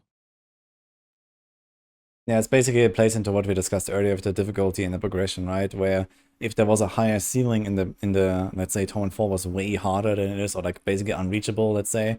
I mean, you have to remember we're still talking about the game right now pre-mercenaries. I don't expect them to do that much, but they will do something. And also pre-season themes, right? If you look at like season 2, season 3, season 1, like our season themes gave us, I don't know, double or so, let's say, power as well, right? And this is not even in the game right now. So we're gonna be much more powerful when it comes to like a real season, not just a PTR. Wait. Stop. I have a question. Is Yeah. there anyone here who does not think that we're gonna have a season 4 PTR situation where the pit is just becoming 78 times stronger when it goes to live, and the tier 100 is actually unreachable? I and think we're not gonna like have the that worst deals in situation, the to be game fair. are speed harm in tier 2. Not that So, again, man. I prepared for that by intentionally removing anything that was like insanely busted from any builds that I could to get the lowest base expectation of what their damage output was. But yeah, I like that's always like a huge grain of salt. It's kind of funny. We run into this issue all the time. We'll see patch notes and chat will freak out. They'll be like, "Oh my god, they didn't even touch this thing." I'm like, the patch notes never include 50% of what's going on. And the PTR is like, "Oh my god, it's a crazy." I'm like, half of this stuff is doing way too much damage. So I take everything at like a quarter expectation. I'm still going to be doing billions of DPS. I don't care what they do to this content. Like a quarter of our top damage output is still in the billions. So maybe it's multiple factors. Mob's gonna have trillions of HP. What do you mean? But that's just like we already have the DPS to complete it. Even for, I mean, like bad builds will go back to feeling bad again. I guess bad builds will feel worse than they did in the PTR right here. I am expecting the content. I'm expecting us to do significantly less damage than we currently are, even ignoring things like error perdition, which like if you were testing your build with that thing on, GG, you just scammed all your viewership because that thing was insane. But like I don't know, man. I don't know how much harder they could make it based off what we've seen and actually get to the point that they kind of promised where it's like nobody will be in tier 4 or very few people will. At this point, everyone was. Yeah, and Yeah. this completely tough. kind of It's wins tough. that like pit balancing is completely off, and because all the difficulties are now based on the pit level, that means also all the difficulties are also completely off. So we may have this nice discussion now, but it's not going to be anything like the live season 6. Yeah, if they pull a season 4 again, where PTR, everyone was running pit 200, and that was the maximum. Like even like crappy builds were doing pit 200 on the season 4 PTR. And I guess these days to reach 100, it's definitely like a higher bar than it was on the season 4 PTR for 200. But yeah, the pit was nerfed also in the Yeah. at some point. Yeah, but let's say they do something like 30 remotely tiers. similar to what they did in season 4, when the season 4 went live and the highest clears were like, yeah, okay, 170 with the shatter, double dip and stuff. But outside of that, I mean, what were the clears? Like 130, 140, 150 maybe, right? And way when off. season 4 went live, top clears were like 120 or like at the start, and then they 140 nerfed It was it. after with the the Holy after Balls the nerf, elixir. Yeah. Yeah, true. And after the Holy Ball. nerf, they went to like 160, 70. Yes. So yeah, I guess we'll I see think- what will happen. And I think it's like they're gonna do something, either nerf players, nerf the glyphs, or buff the pit, or whatever, right? They can do many things. Personally, I would like to see like a damage reduction. Because nerfing the player achieves the same, but creates a lot of baby rage. So why would they do that? Yeah. I mean, that's true. I mean, the thing is like every class in the PTR did have a build that cleared tier 100 pretty much. There were only a few builds that actually were able to like get to a territory where it's like speed farming territory. And if we do not look at obviously bugged builds like the infinite damage barb, and I think there was also some stuff on what was it? Was like infinite damage druid was also a thing, right? So Stone bursts, yeah. yeah, exactly. If Yeah, we that disregard only those worked in two, density. You couldn't kill a boss, but yeah. okay. But if you disregard those two, like, were they really that many builds that actually got below 3 minutes on T100? I don't think there were many. Like, I know Doc Victimized did, and I know Lightning Spear Sorg, but I haven't seen anything else. Was there something on Necro that did that? You have to be able to there's this thing in ARPGs that's like an ultimate multiplier of your total efficiency. You have to have movement speed, you have to have mobility to be able to accomplish that. I like the best that I can do is maybe approach 200 movement speed if I don't need to have a unique amulet and a unique set of boots. For damage output, the damage output was there. The DPS is 100% there, like 30 to 50 billion DPS on like 2 to 3 different builds, but not for mobility's sake. That's not really a thing that we get to do, sadly. Yeah, personally, like going back to that topic of baby rage and nerfing stuff, I mean, this is the expansion launch, you're setting like a blank slate, nothing that you do now matters, I think. It's like in terms of baby rage and community outrage or something like that. You can literally reduce all the numbers to like 1000 DPS if you want. I think it doesn't matter. No, it's too late. It was an option before PTR went live, now it's not. Yeah, but how many people will look at PTR footage that actually will play Vessel of Hatred? We're talking about Reddit. Like, let's be very honest about this. We're talking about the Reddit population, which is less than 10% of the total population, if you believe that every single person on Reddit actively still plays the game. So we're talking about a very small... Which is questionable. I went and did the math because I was like, I was getting a little sick and tired of people being like, no, we are the majority. I'm like, homie, you're not even statistically relevant. That's who we're talking about. And I think if we walked into the expansion and we were doing 17 damage like I was in like tier 3 when I was still like level 15 and hadn't picked up a rare item yet, I was so stoked about that. And then it went away. And if they just said like, nope, nobody does above 1 million DPS, I would be incredibly excited.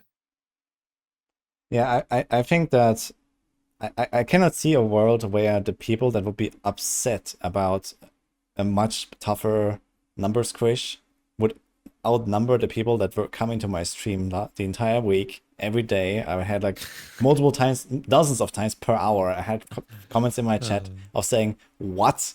Nice number squish. You're doing billions of damage. What is this?" Yeah, this is like people Exactly. are expecting a number squish, and the numbers have not been squished. That's it. You know, we're doing more damage than before, not less. Like it's not that they didn't squish it by like, you know, a factor of 1,000 or something. No, we're doing more damage than before. So what is going on? And I think a lot more people will be upset about that than they would be about now post PTR nerfing stuff. So this is just my impression, at least. Including myself, I would also be upset if there's no number squish. I had a really good, just a quick little like number thing I did recently, because people were like, you know, I was talking about Blood Necromancer and like, oh, didn't they nerf it across the board? I'm like, no, they almost doubled its damage. People are like, what are you talking about? I go, well, let me go show you the Overpower formula very quickly. Do you know that we now have 400 base life, and on a blood build where you'll be able to walk away with like multiple pieces of gear that say percentage increase life, you've gained 57% damage just from your additive bucket because of how much more overpower damage you're doing. Because it turns out that we used to have 8,000 life and we would get up to 100,000, and now we have 400 life and we're getting up to 12,000. That's like a 23 times damage multi just from that one additive source. And that was the most interesting thing to me, like the change to core stat, the change to how overpower is going to work. Like basically every build on the Necromancer is trying to be an overpower build. And like that's how we ended up with bigger numbers rather than smaller numbers. It turns out when it's ratios, it doesn't matter what it is, it just matters what that ratio looks like. Yeah, you tell that mean Mike. Get it. Sorry, guys. Oh, bro. The kaboom, you know, overpower, you know, that's that was on topic here. Do you feel like those max life changes are the reason and overpower relation? I mean, it's definitely true that all power builds have gained a lot from this patch because of the max life formula that Macros was described. They lowered the base life by a factor of 20, and they lowered our actual life by a factor of like, I don't know, 3 to 5, let's say. So yeah, overpower just wins a lot. You know, everything that can use overpower is suddenly a lot better than before. Which, I mean, you can fix that later, right? You can change the overpower formula if you want or whatever, right? Like in general, builds have shifted around, and okay, some builds are just better than others now, and I guess Barbs probably have that issue as well, where it's like, yeah, you go overpower or you go home, basically, right? That was my impression at least. And outside of the phone stuff, maybe. And yeah. I mean, yeah, I was wondering if that was the reason, if that you guys think. I mean, mostly the overpower crew. So I guess it's actually just me and Macro. If the overpower formula change, let's call it that way, is the reason Starlight ended up being nerfed. Because they don't want us to have such an easy access to overpower anymore. I think Starlight was just overtuned, to be honest, so I think that's fine to just nerf on its own. Yeah. So.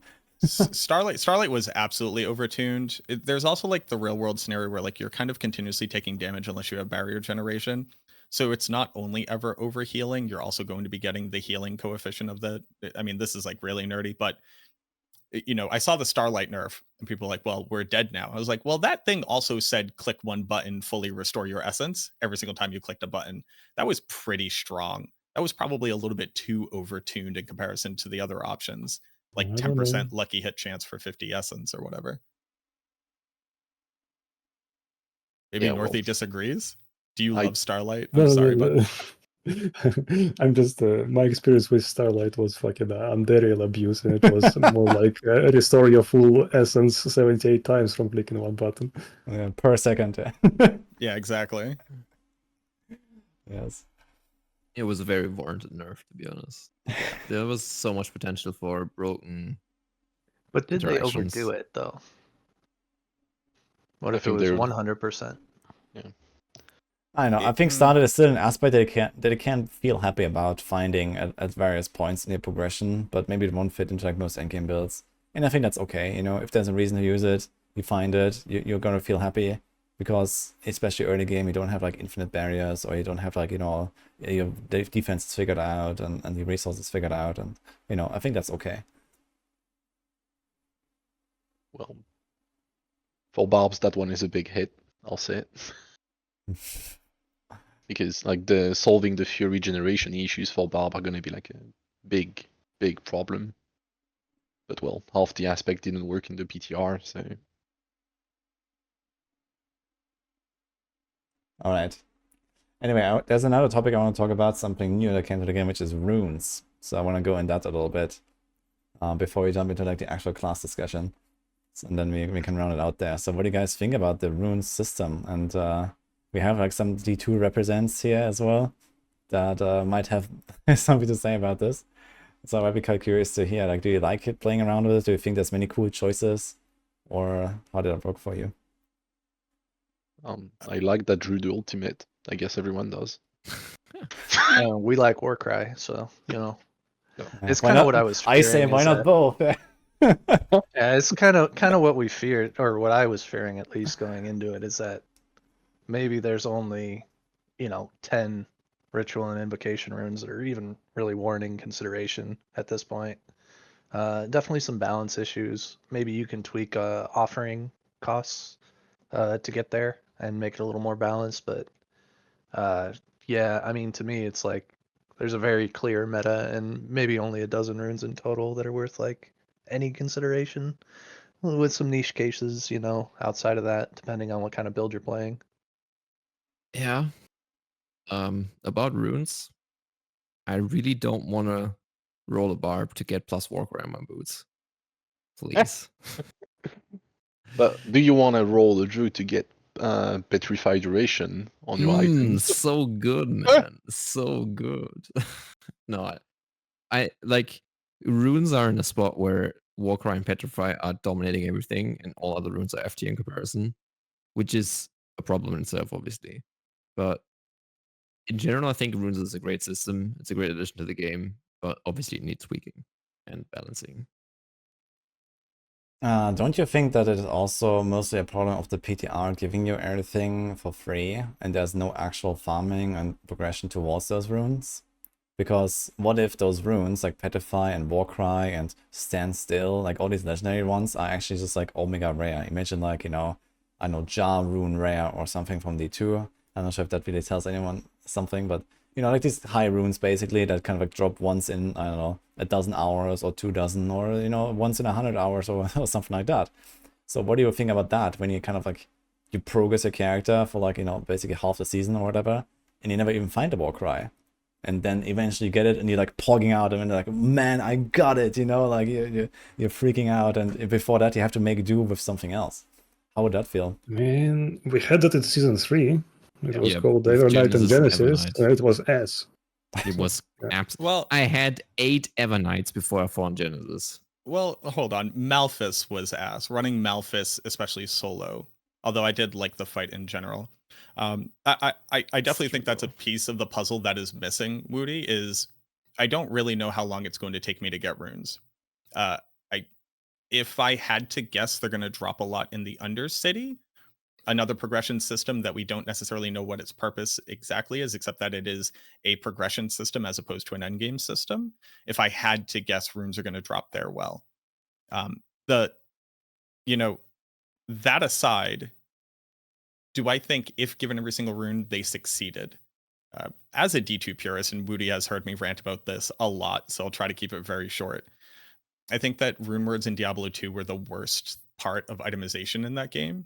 That kind of destroyed itemization in any meaningful way.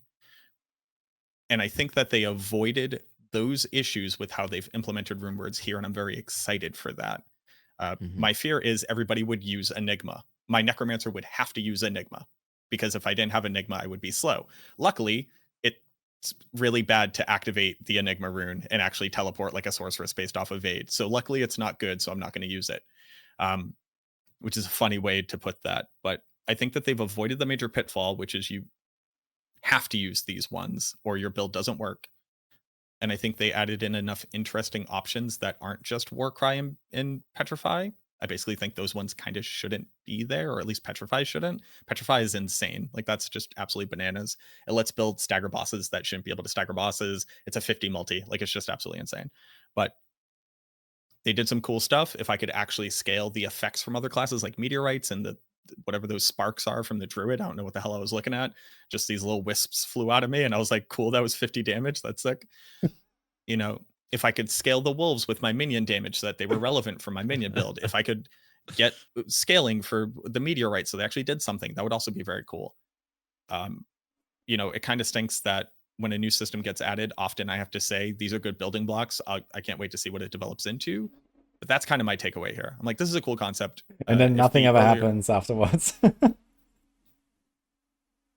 Look, I'm an optimist. All right, I guess at the end of the day, I played Necro since the game came out, and for 700 hours before the game came out, I have to be an optimist, Woody. All right, that's my only way out. But I think it's cool. There could be significantly better options in the early game, like the one that gives you crit chance. That one's cool. If there was one that like activated vulnerable, if there was one that made you overpower after doing something, those would be cool. And I'm excited to see what they add to it. But they need to put back the original rune symbols, or so help me God. I won't rant about it, but give me back Ja Rune. You have merch with the Ja Rune on it, and you've just retconned it. I don't know why you did that. I mean, I kind of want to go back on the rarity and drop rate, as Woody said.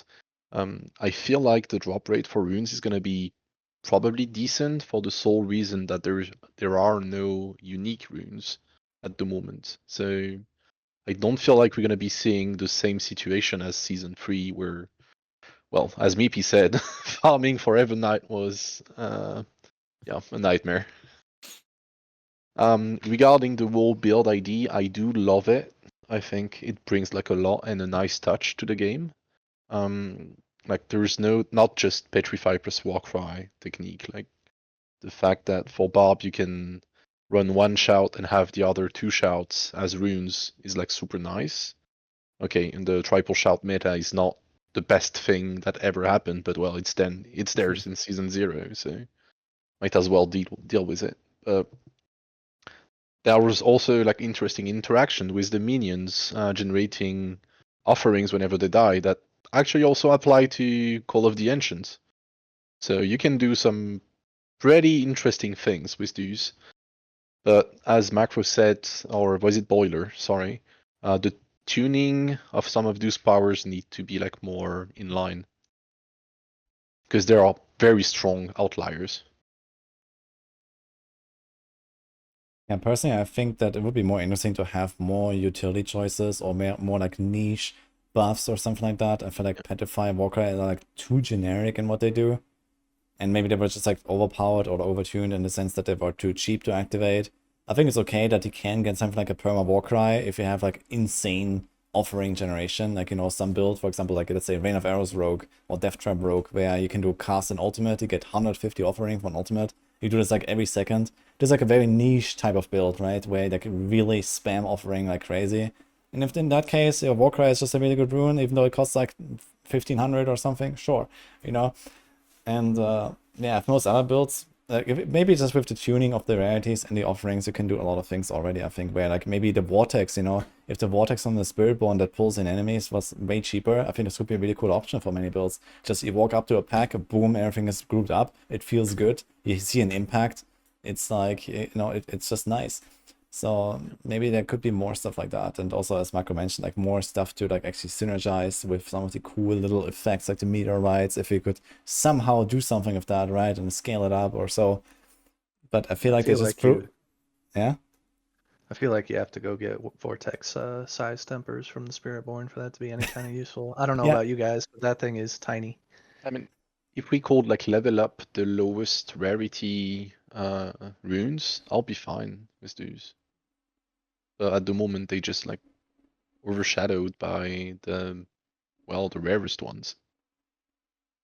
Like I would like some kind of leveling system for runes.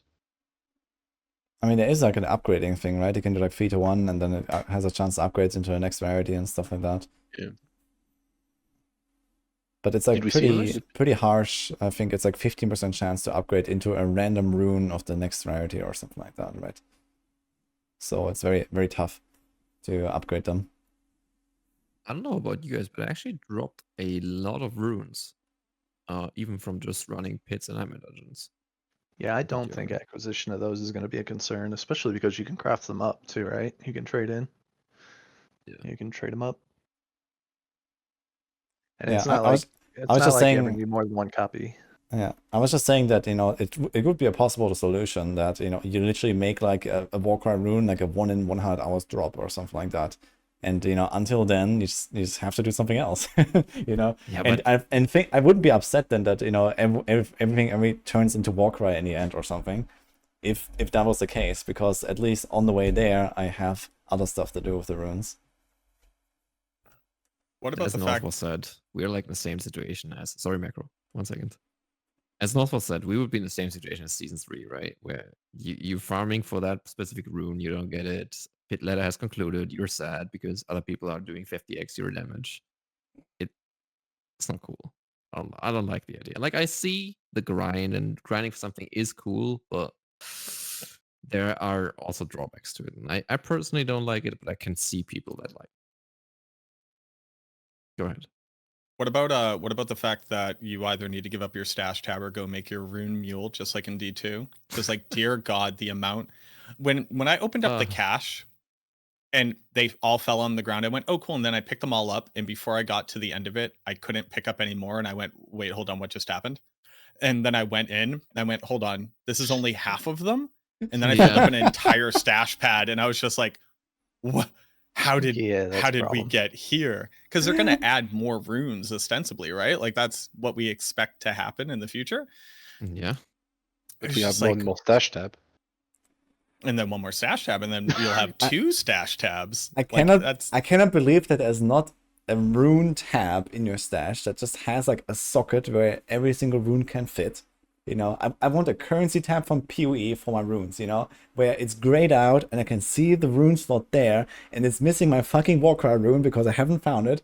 And then when I put it in there, I've completed my Quarters of the United States booklet, and I get to feel good. No, but seriously, that's a pretty good suggestion, though. It's a good that suggestion. was crazy to me. I was like, what do you mean this was one part of half of the runes? Where am I supposed to put these things? Yeah. That's a good suggestion, Woody. You should forward that for sure. Like, I can't believe that I haven't thought about this. So this is more like what surprises me here. So, or maybe it's coming, or I don't know. Maybe they're finally gonna do a huge stash rework because they finally recoded, like the memes and stuff. And who knows? But let's say we're optimistic, right, Macro? We will stay optimistic. Absolutely. Okay, but outside of like Warcry, Petrify or something, was there like other runes that excited you? Like, what about the ways of activating them? We're talking about the effect runes right now, but what about how we trigger them? Was that exciting? Would you like to see more there, or how was that? Before we started this stream, I've been sitting here for about an hour and a half calculating attacks per second to determine whether or not I could hit a high enough APS to outperform standing still for 0.3 seconds. And the answer is you would have to reach 3.33 attacks per second with the core skill to be able to do that, which requires like 120 attack speed on a 1.0 weapon. So if you can get there, congratulations. So every single rogue build. Yeah. Hey, look, other classes exist and our attacks are slow. But like, at least that was interesting to me. There are common point builds. Have you tried equipping an item that just casts 58 core skills per second for you? I haven't done that yet. I didn't get to it in the PTR, I would say. No, I think the activations are interesting. Like, you can use one to feed the other one. If you're an ultimate build, you can actually use that. Or you could just use the activate from another skill or another effect from another class. I think there's enough diversity in them. Half of them you're never going to... Like, what was that lucky hit chance against injured enemies? What's that, guys? For 10 offering. Who's that for? What is the... It could have just been 20% lucky hit chance to generate, however many offering. We had a 50 sub drop bomb right now. Yeah. So yeah, me too. But you too. Holy shit. Oh, awesome attorney. Yeah, yes, exactly.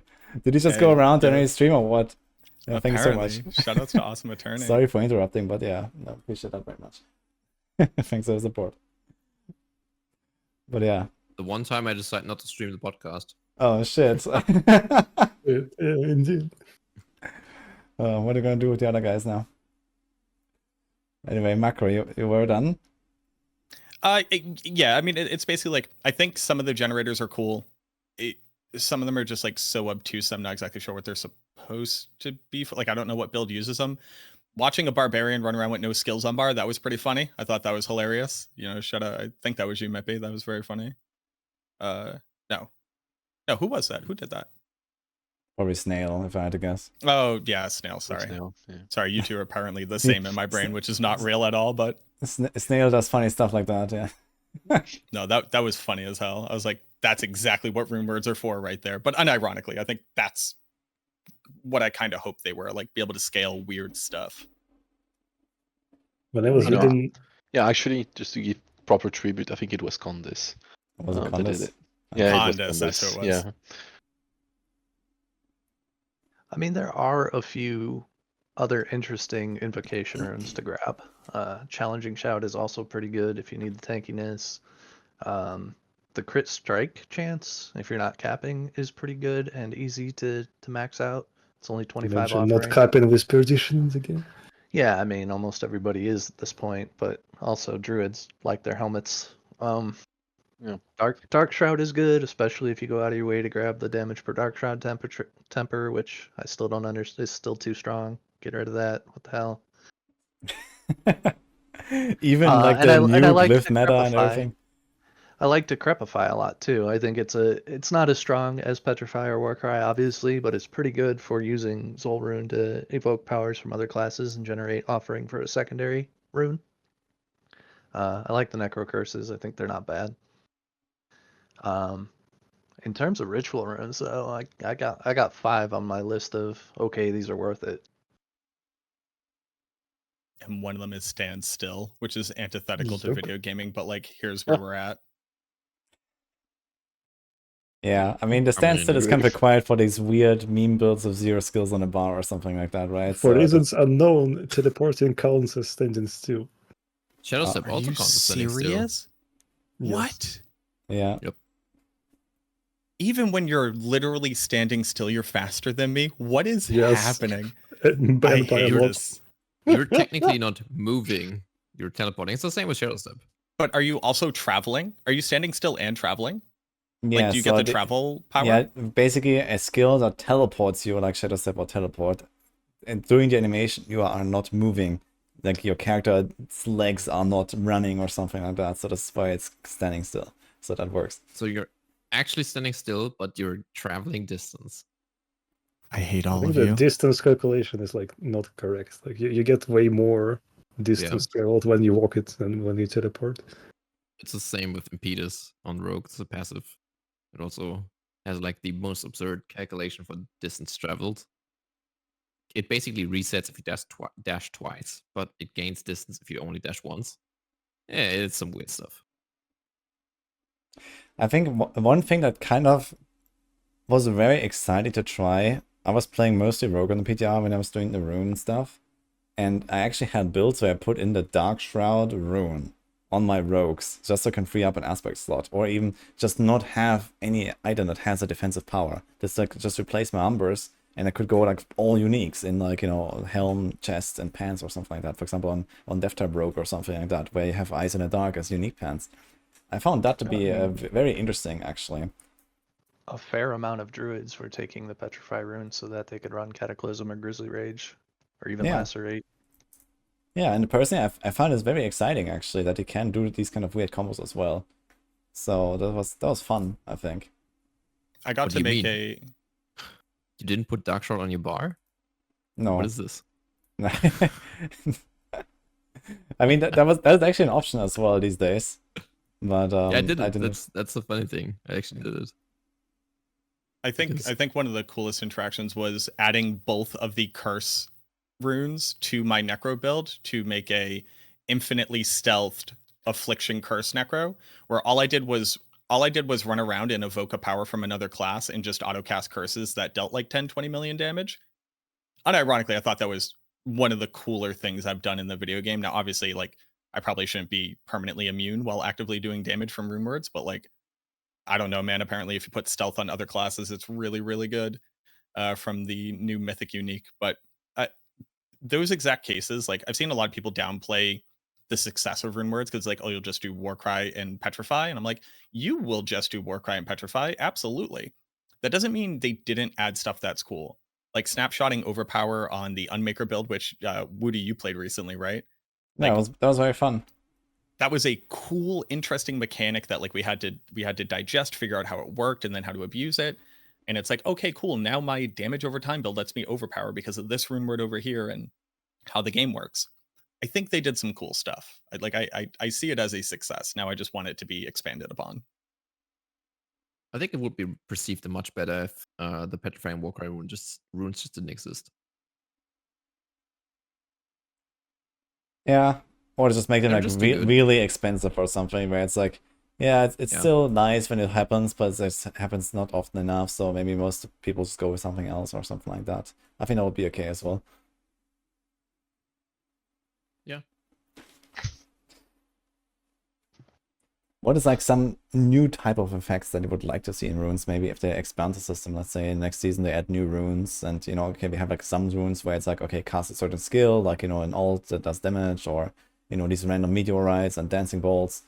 Is there like something missing here, for example, like stuff you would like to see that would enable even more crazy combos or something? I'll take corpse tendrils. It's pretty good. I like the idea of, you know, like much more conditional rune words. So it says like let's say cataclysm isn't a word in the game. This rune word triggers cataclysm. What does cataclysm say? If you currently have an ultimate skill that is on duration and you activate this rune word, do this thing. So it's like modifying specific play styles in a more niche way, and like maybe cataclysm does something, I don't know, cool. It like everything else in the game, it applies vulnerable and generates barrier and gives you crit chance or something. But like things that say, oh, you're playing an ult build, this lets you have this cool secondary effect because you're playing an ult build, not just activate your rune very quickly because you're clicking your ult a lot, which is like a little bit flat there. But like add in these things like if you're currently channeling and you do this rune word, it does this instead. To better, they could like target empower specific build archetypes that are underperforming while they're looking for a way to like buff them up and make them more relevant.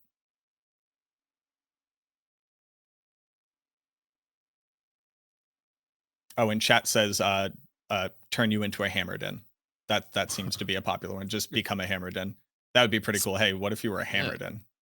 Speaking of chat, there's someone mentioning that maybe it would be cool to have more runes that are as powerful as Warcry and Petrify instead of, you know, only having utility or specific runes for stuff. Yeah, I'll take flame Definitely. shield too. Oh yeah. Man, That's cool. imagine. What could go wrong? Give me combo points from runes. Oh man, or imagine like caltrops that they can spawn or something, or smoke grenades. I think for other classes, something like that could be awesome. I think it's like lots of cool like utility spells. Like like Rogue has a whole kit of those, right? Where I can just like, you know, throw this in, throw that in. Like imagine you spawn a death trap just to pull everything in or something. It just feels good. And you know, there's like so much cool stuff I guess I could add with like other class skills. So maybe it's just like a problem of that. But I guess as long as kind of like pit pushing is so important as it is, you would almost never really go to these like utility choices as it stands right now, right? Because okay, we say, you know, there's Warcry, there's Petrify, and okay, if there's more options, then okay, instead of Warcry, we're gonna choose like that caltrops instead, and it's still like just a DPS multiplier that we just add into our build, and it doesn't really add much more than that, right? So I think it would be cool if there was like more. Did anybody find themselves using non-skill invocation runes, like the secondary procs, whether it's like dancing bolts or earthquakes, yada yada? No. They do. Like the wolves apply vulnerable. I think that's the only one that actually like legitimately serves a purpose. Yeah, I did Yeah, I don't I think did they're Dark Short supposed to do stuff, that. but I guess that's not it's not exactly like the same. So yeah, it was Also, always where are spirit wolves from? What effect does that? I couldn't find it in your spirit boons or in your skill tree. They're new. They didn't want them to be wolves, but apparently they're contributing to Shepherd's aspect anyway. So Yeah, they're the a new interesting thing. part is they count as minions for the purposes of things like Requiem giving us essence, but our minion attack speed and minion damage didn't increase them because they're not minions, they're companions. Companions, yeah. So they are and they're not, because, well, of course, I mean, the pet that picks up shards. They're only and like stuff. half wolves too. So That's funny. So, like, what about it is bugged? Is it bugged that it works, or is it that it's not working? Like, who knows? That's kind of the hardest part with so much walking out of this PTR. It's a little bit of a segue, but like everything that I tested that was kind of unintuitive, I'm like, this is exactly like the idea of snapshotting the Overpower, but on a damage over time ability. I'm like, does that make sense? Hold on, that means in the coding, every skill checks to see whether or not it does Overpower, but then has a secondary check that says whether or not it's a channeled or dot skill. That's the only way this works. Is that supposed to work this way? Or is it a bug? I don't know how to report excellent this. question for our friend Everton. I know. If you're talking about Soul Rift, for example, I think this is an intended interaction. So I think this is just how it works. But who knows? So yeah, but every other thing I was just like, is it a bug or was it always bugged? I actually don't know is this now the correct version? I'm gonna report it anyways. Hey, this doesn't make sense. That's all I got for you. There you go. Enjoy that, Blizzard. take that. Do with that what you will. Yeah. All right. And I guess if does anyone else have any comments about runes? Otherwise, I'd like to go to the last topic here, the class balance and the builds. So to kind of like round this up here. Okay, so I have two specific questions for this topic, which is number one, for each of the class representatives here. So what are your top builds that you have identified for the PTR? And why are they so good? What kind of are the expected, let's say, pit values or whatever that you're looking forward to? Or maybe even speed farming builds when you think about like more lower end content. And then also, like, what are like the newcomer builds? You know, like we have new skills for every class, new key passes, we have like lots of new stuff. And some classes got more or less interesting things here. Or where do these new things like fit in, let's say, as well, to the existing stuff?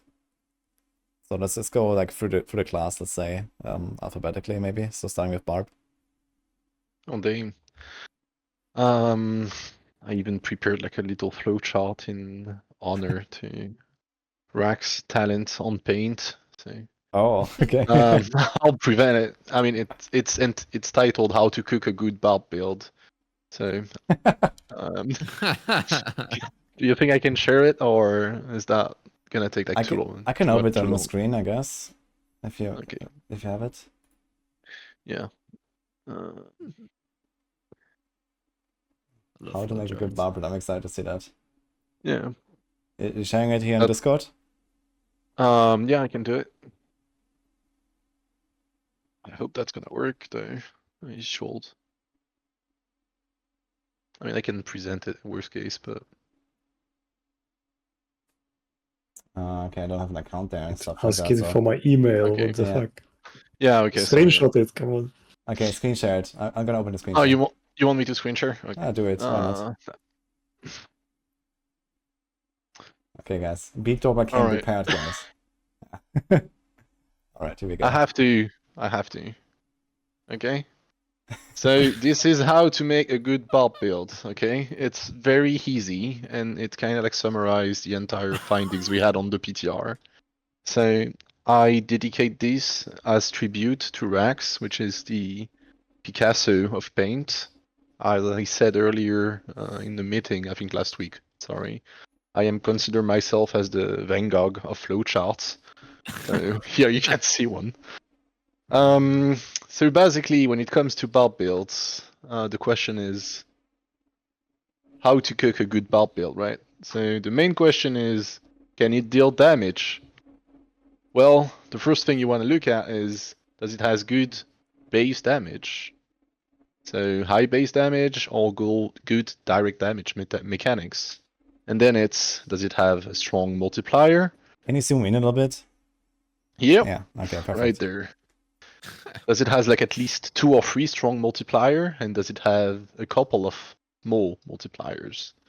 And then the good and ugly, the main stat, because, well, main stat amulet now. Then you're gonna need to check whether you can sustain that damage. Most of it is due to resource generation. For all my friends right there, the Wrath Glyph and most of the things that basically generate fury and are affected by fury generation are actually not. So sorry about that, boys. Then you got the obvious can you survive? So you need damage reduction, unstoppable, you need some form of healing. And then comes the can you boost more, right? Because that's what we want. Where it just comes back down to having supporting skill and mandatory buffs, which is actually not bold, but let's go. The Berserk uptime and the vulnerable uptime, and then you got the Jack of all trades. So I prepared a little example there, which is actually not going to be upheaval, but it's going to be Hota, because I know everyone loves Hota, even though it's gone since season 1, 2, 3. Sorry about that. Does Hota has a good base damage? Yes. Does it has a strong multiplier? It can do Overpower, it cannot use Max Fury, it has very bad legendary nodes, it has very bad Keystone passive, and it has no scaling. Answer is, Hota is bad. What about Deathblow, which was actually the top build in Season 5 for Barbs regarding pit pushing? Does it has good base damage? Yes. It has very high good base damage, very good damage scaling, and on top of that a good damage mechanic through the unique. Does it has strong multiplier? Yes, it has a unique with bonus ranks. And it can use Overpower. Does it has small multiplier main stat? Yeah. Can you sustain that damage? Yes, because we had Starlight. Do we have Starlight in Season 6? No. Deathblow is dead. So, do you want to know what kind of builds are left? I'll tell you. Flay is dead as well. Gushing Wound nerf in Season 5. Didn't help it, it's dead. So we have Bash, because good base damage, scaling with ranks, even buffed now with the Overpower. The dual wield version is gone forever, so goodbye Bash diversity. We have Mighty Throw, let's say it right there. Even though it doesn't have any kind of like giga bonus ranks, you can still achieve a decent rank bonuses through using the core skill conversion.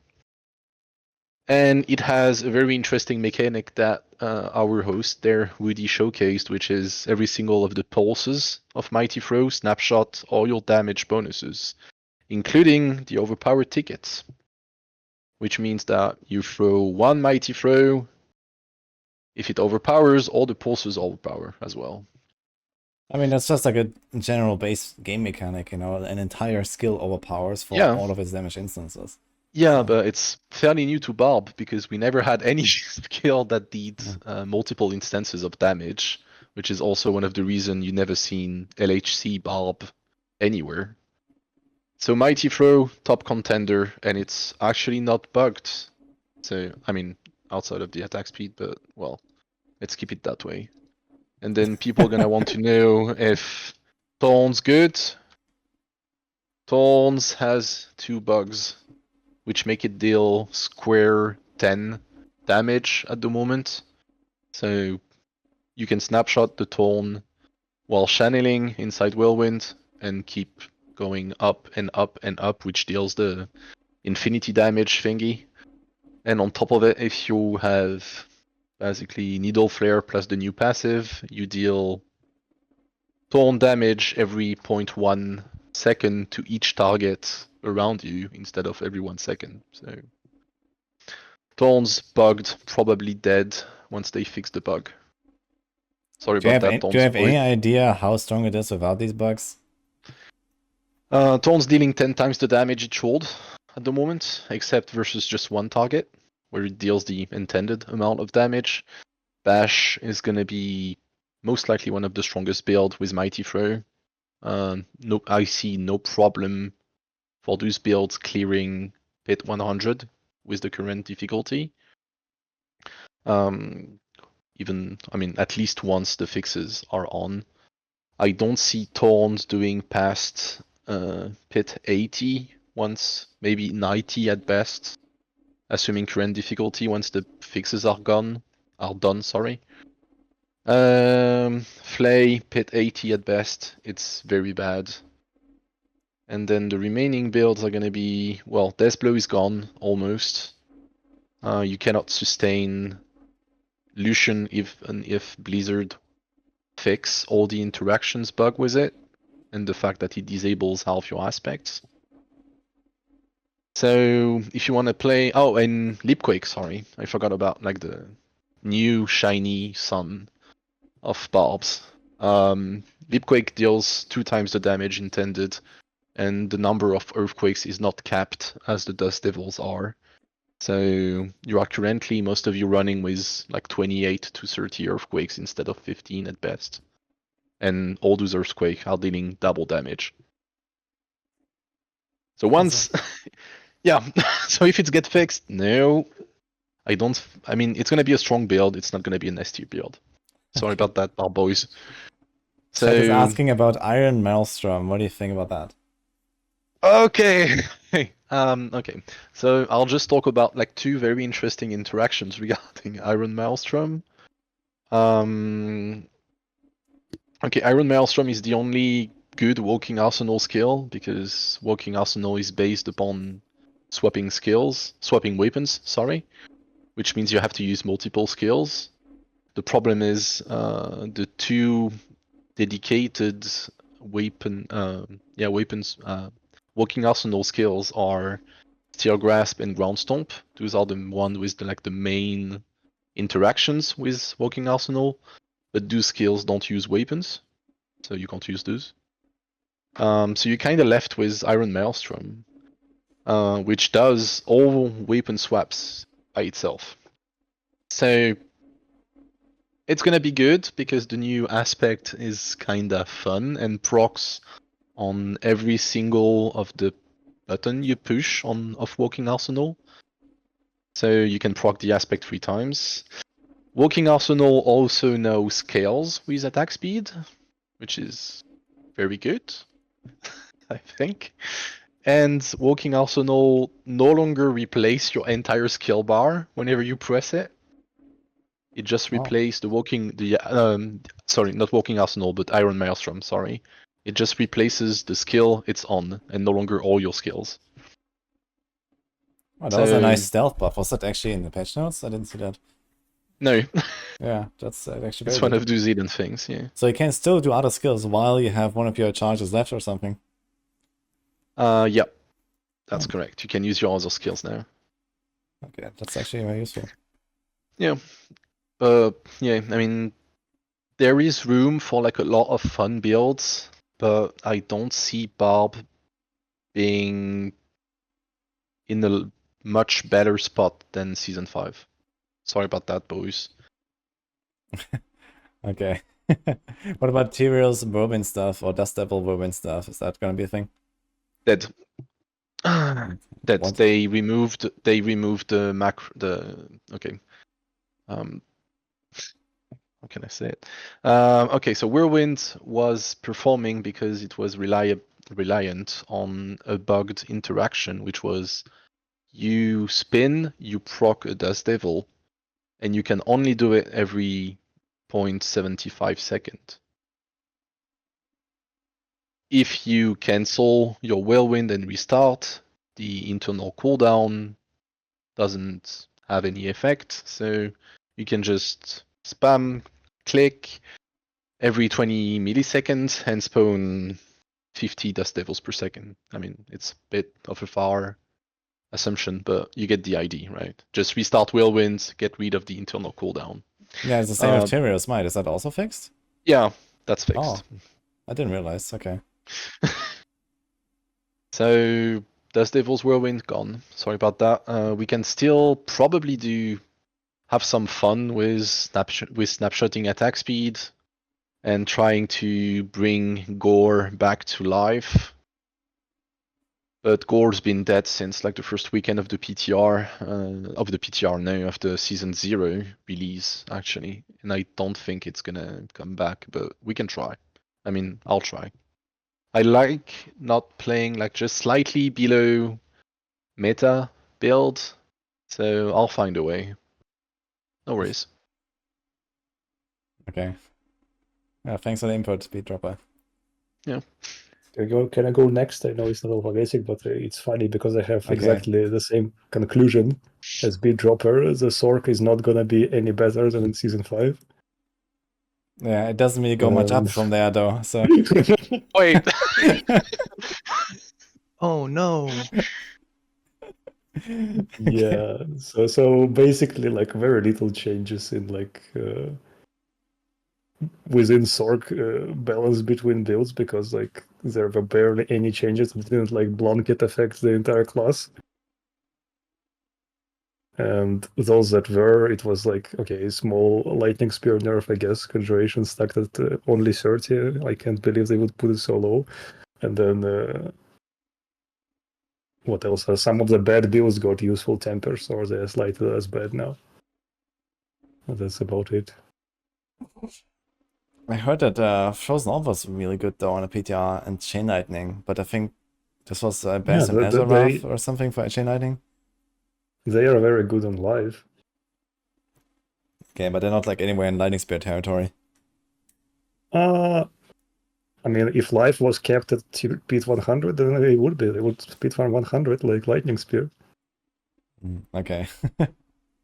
That's like where this is coming from, mostly because the difficulty is kept.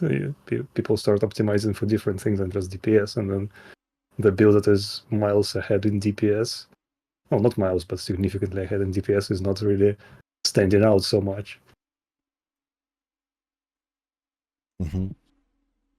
Okay, what about the new familiar skill? Can you talk about that a little bit? Oh yeah, familiar skill. So you almost forgot. Yeah. yeah, of course. So they made a new skill, and they also made a unique for it. And you would think that maybe there's a build where you summon familiars, and they would kill something, right? And to see if that's a good idea, we have to go back to the very beginning of Beatdropper's flowchart, where does it have a base damage? So for reference, there is this wonderful sorcerer mechanic called Crackling Energy that crackles and deals damage. They keep buffing it like every patch. And currently it deals 30% damage twice per second for a mind-shattering 60% DPS. And, well, yeah. If we look at a familiar deals 42% damage, but the problem is if you summon one and see what it does, it will attack 3 times in 8 seconds and then despawn. So we get like around 14% DPS from one familiar, and they're kept at 6. So yeah, that build would struggle to overtake Crackling Energy in DPS. Although it would, because it has like it scales with ranks and has conjuration multipliers and whatnot, but yeah. I don't know. Like, the skill itself is fine as a support skill, but as a main damage dealer, it's not it. Although the unique glove implies that it should be, but like it can never be. So I don't know what they were thinking. The good part about Familiar is that it's hilariously overpowered in the early game.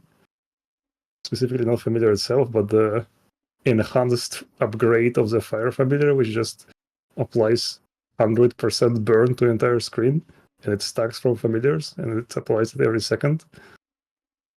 And it doesn't scale with anything, doesn't grow with ranks. It's a burn damage, so it's always shit in the late game.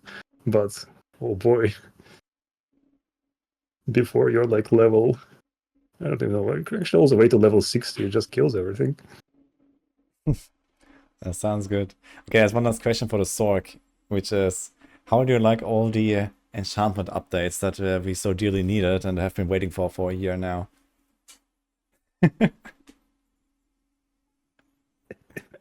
How do you feel about those? It's a very outdated system, and it's pretty clear, right? So, I mean, it's nice that they took some time. The system itself is... Like if we want to talk about enchantments, the system itself is fine. Like not better or worse than other class mechanics, but the problem is that out of whatever like 20 enchantments we have, about 17 are useless. So yeah, and the remaining 3 are barely useful and teleport enchant. Okay. Okay, thanks Norfa for the input. Let's continue with Boiler.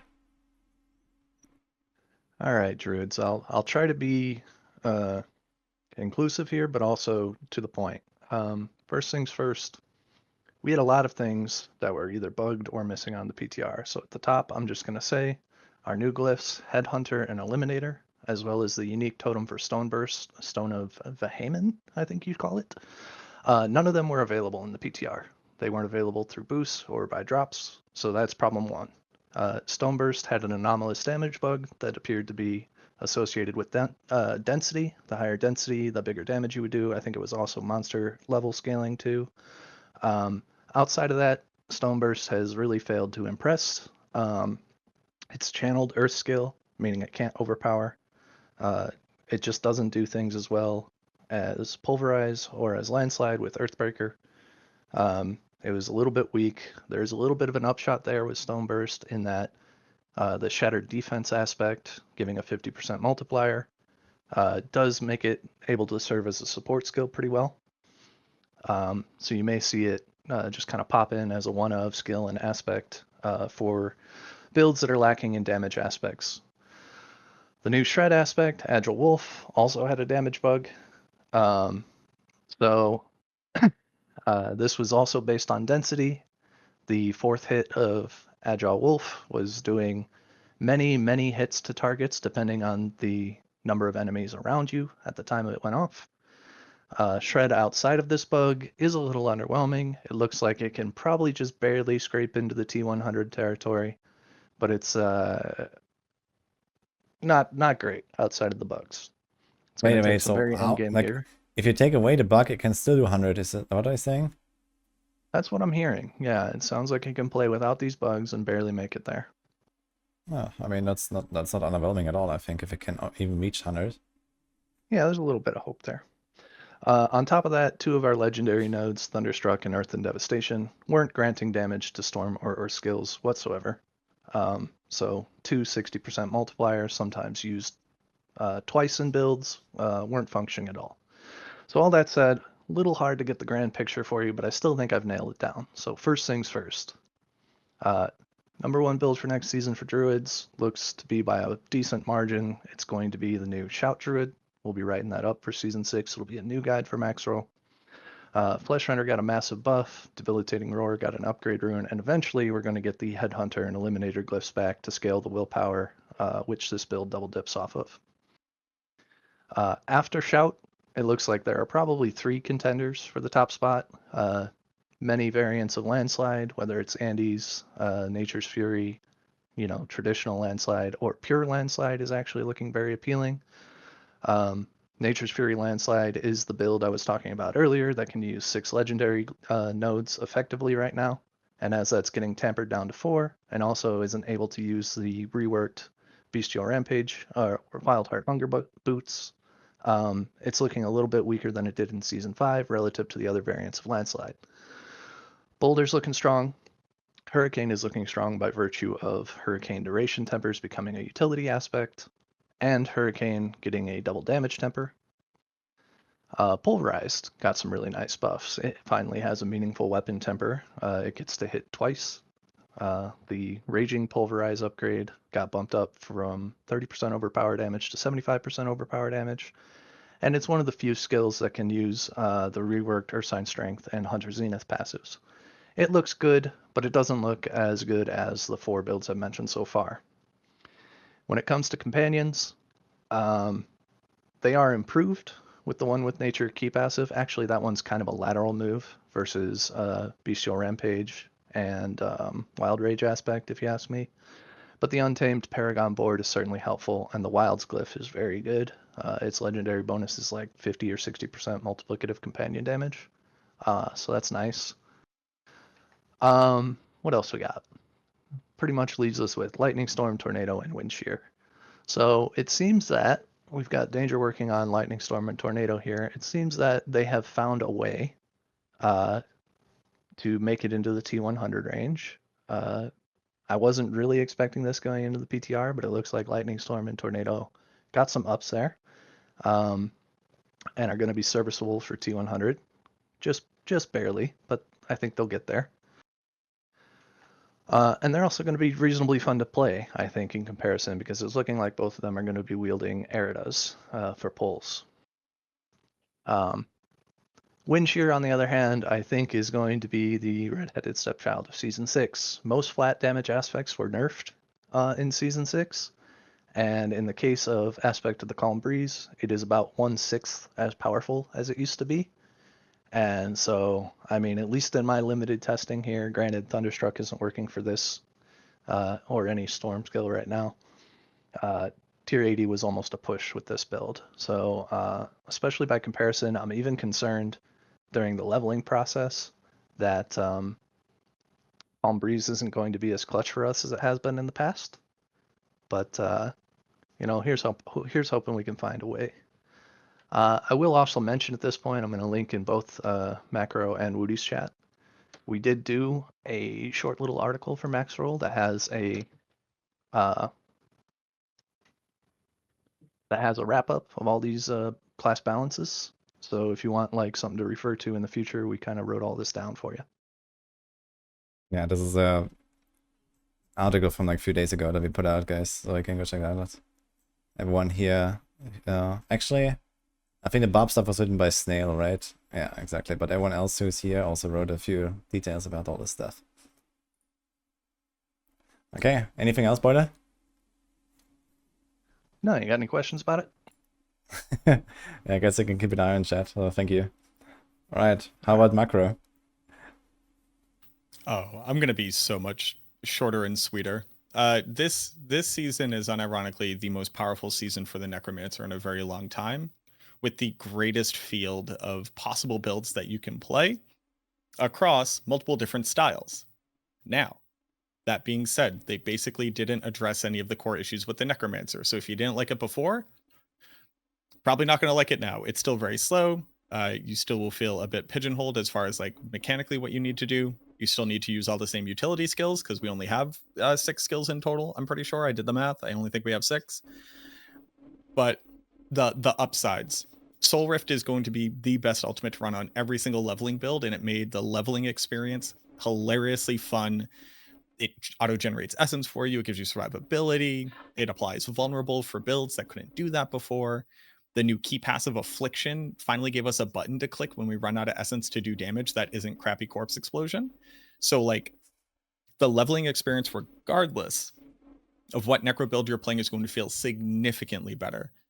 The new ult is basically going to be used on every single endgame build that wants something that says 30% damage bonus and permanent vulnerable and permanent barrier, which is like most builds, oddly enough. So that's like a little bit upsetting, but what can you do?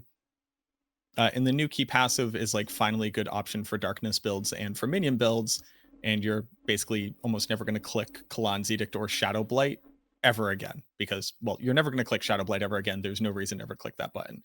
But as far as the top 3 builds, that is Bone Spirit, that is Overpower Bone Spirit, there is Blood Wave, and then probably Unmaker, which is with Soul Rift. So the new ultimate, you make your Soul Rift Overpower, then you proc its Unmaker effect very quickly by casting Bone Spirit. It's not a Bone Spirit build. You don't do Bone Spirit damage. You don't have to worry about that. I promise you, it's not a Bone Spirit build. It's actually an Essence Battery, which is the wildest thing to say about a skill that spends all of your Essence every time you click it. And then you proc 100 million overpower damage multiple times per second, and you're going to feel really, really good. But outside of that, Sever, basically like the redheaded stepchild of our skill tree for the longest time, finally has an aspect that actually scales its damage. And Sever is going to be an amazing journey from level 1 all the way up until the end game. If you ever want to convert off of it, you don't have to. It's going to be a great build. On top of that, we don't have any bad builds. Not really. Like our lowest tier build is going to be in the C tier, which is going to be minions. oddly enough, they didn't do enough for minions. It just felt good because of Holy Bolts. And it turns out minions are actually still just not great. And hopefully they'll buff them. But they do feel good during leveling. But in this season, you can play all these builds and I believe competently clear minimum pit tier 80. That would be minions, Blood Lance, Blood Surge, Bone Spear if you very specifically use Deathless Visage. Bone Spear is actually our worst build, which is the funniest thing I've ever said. Bone Spirit, Blood Wave, Shadow Blood Wave, Unmaker, Auto Curse Affliction, and any combination of those things together.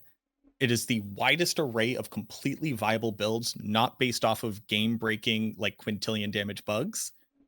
They're all still based off of bugs, but that's basically Diablo 4 at this point. But our bugs like very slightly reduce our cooldown and make it so that our minions trigger a thing they shouldn't, as opposed to infinite damage. So your favorite build probably isn't getting nerfed walking into Season 6 either. And I think if you're a Necro lover, this is the best season to be a Necro lover. Even though they haven't addressed any of our core issues. Please make me run fast. All right. Yeah, sounds very good though. Like Necros seems to be popping off here in this season. It's like very nice. I'm just gonna have to say something though. There's movement speed on the Barb Berserking buff. No. Please believe me. I went, wow, 175 movement speed with my boots on and this. It's like I'm a whole new girl. Like the whole world is open to me. Okay, It's one insane. question to you, Macro. Do you not like the sever movement aspect? Because I'm a huge fan of that. I played that with Soul Rift, and I loved it, man. It was so nice. What do you mean? The sever aspect, on the mobility aspect, you know? Metamorphosis? Inexorable, whatever. Inexorable Reaper. Yeah. You liked having an okay metamorphosis proc every 7 seconds? No, I don't do it together with Metamorphosis. I just use it on my boots. And I had like a 3.5 seconds teleport. And I mean, that feels great. And even like later when I did like a speed farming setup, like we were talking about, you know, Torment 4, easy mode and stuff like that, I just put that thing on my neck, equip the Shaco, and you have like a 1 second cooldown on your Sever and you just fly, man. Like, have you never tried that, man? It feels amazing. In what content, Woody? In Torment 4, in like Hell Tides, Nightmare Dungeons, whatever. So it's just, I don't know, I had a really good time with that. In terms of mobility, it doesn't feel as bad as it used to be, I think. Maybe you are more like this, you know, you have seen, you know, everything that Necromancer has gone through in the last year. And for me, like, I'm kind of like sporadically kind of like jumping in the class, you know, like once a season I play for like a week or whatever, and like Necromancer is my least played class, but I do try to get it done every week, every season. And I found playing around with these mobility aspects really fun. No, I have not. Because I think in every scenario where you would... I'm trying to figure out what endgame build you were able to play where you're even able to put Sever on your skill bar. Unironically. Like, I don't know how you manage that. If you want that same experience, you can just use Metamorphosis. And then it doesn't even have a cooldown. And you can manage it a lot easier. But no, I have not put it on my amulet on a competitive build and attempted to do content with it. So maybe for speed farming and like very easy content, for sure. Absolutely. I think if you're gonna do that, I guess it like a T100 in like 8 minutes or something, like with the thing on the bar, it felt good. I don't know. It was just my impression. What build were you in tier 100 pit and using that skill? I did it on, I think, on Soul Rift and on the Bloodwave Spirit thing. Let me check. Yeah, on Bloodwave Spirit I used that because I was standing on top of the boss, and then just, you know, like I was teleporting around into the packs and stuff like that with the Sever. I don't know. I just I don't want to make like a huge discussion out of this, but I found it on both builds. It was just really nice. So that was my impression, at least. Very interesting. I've never found a build that I could successfully say no, I don't want 75% damage multiplier on my amulet and be able to on do the boots, damage. man, on the boots, not on the amulet. Okay, I thought you said on your amulet. No, that was like for speed farming, you know, for like, you know, easy stuff. Yeah, man, I don't know. We got to put concussive strikes on our boots and cursed aura and stuff. So I don't know. I don't know, but I'm glad that you had success with it, and maybe that will inspire me to also go use it. I think you would just use Metamorphosis though. Like it seems just strictly better. But maybe I, that's just I hate Metamorphosis. So dude, they took all of the crowd I control agree. out of the game. You know, like there is no crowd control anymore besides cold spiders and maybe a frozen elite. So why do you need Metamorphosis? But yeah. Anyway, let's not discuss this too long. But I found this kind of interesting that you have like this kind of like notion that, you know, necro, no mobility and all that stuff. And for me, it felt completely different because I just put this on my bar. I was like, man, I need the mobility skill. You know, I want to play rogue actually, and now I'm stuck on the Soul Rift build. And what do I do? I'm gonna use Sever, and it works. So that was just my impression. very interesting. Okay. Anyway, Mippy, let's go with the rogues. What do you have to say? Rogue's good on PTR. It was great. We all love Victimize. Victimize is back. We have explosions. We're fast. We're farming tier 100 in 2 minutes 30 seconds. Feels good. Yeah, Dance and Knives, new skill. Amazing. It feels great to play. I know. Spin. Everyone loves spin to win builds. It's just cool. Like there's insane screen clutter numbers flying everywhere. Rogue Nation rise up. Like, man. Yeah, it's good. Like it's the new skill, the new build, and it's also the top performing build. Unfortunately, no other build came close from what I have researched. Like there was no other build that even got like I think there was like a 3-minute 52 victimized barrage clear. That was like the closest that I've seen. Everything else was like 6 to 8 minute struggles on tier 100. So obviously Victimize is an outlier here. But I have to say the following. Victimize is good, but it also has the most scaling available from all key passives. It has 3 glyphs. You can use vulnerable damage as FX on your weapons, and you can tamper it. That is something that is unique to Victimize. Like, not even close cross combat and mixtures do not have that kind of scaling available. Yes, Precision kind of has that, but there's only 1 glyph that scales critical strike damage. So if other key passives had the same amount of scaling available, Victimize would not be as much of an outlier. I'd rather see other builds have access to that amount of damage scaling rather than seeing Victimize nerf. But that is a discussion for another day, I think. I think in general, Rogue on PTR felt good. What didn't feel good was having to use Warcry boots to really get to that point where you Warcry on boots to get to that point where you kill the elites before they become unstoppable. That was basically the thing that I was trying to solve for a few days on PTR. How can I kill elites on tier 100 before they turn unstoppable consistently? Because that is what ultimately decreased my clear time from around 4:30 average to like 2:30 to 3-minute average. Yes, I used Air of Perdition, the new helmet, which is obviously very strong, and against non-demon bosses, it took like 15 seconds longer. But it was still good, like in general. I mentioned in the news post that I used Umber Crux. I later turned out to not use Umber Crux anymore in the final version of the build because Umber Crux actually ate too many victimized procs that were not benefiting from all of the damage to crowd control effects like Retribution, the knockdown part of Malice, generally just frozen damage multipliers were all not working for obviously on the totem because you cannot CC it. So the actual damage from the victimized procs that came out of the totem when you hit it were so low that just a regular dagger with even just a 13% inner calm aspect vastly outperformed it. And yeah, that was one of the things that actually led to me being able to kill the elites before unstoppable. The other one being actually dropping Umbras from my pants and using another offensive aspect, like utility aspect, not offensive, but it's a damage multiplier aspect, so it could as well be offensive. Concussive Strikes is what I used on my pants instead of Umbras, and I put Darkshroud on the bar because we have Petrify, proccing no witnesses, and Preparation every 4 seconds, so you can just hard cast Darkshroud. That's fine. And yeah, sorry. Nice.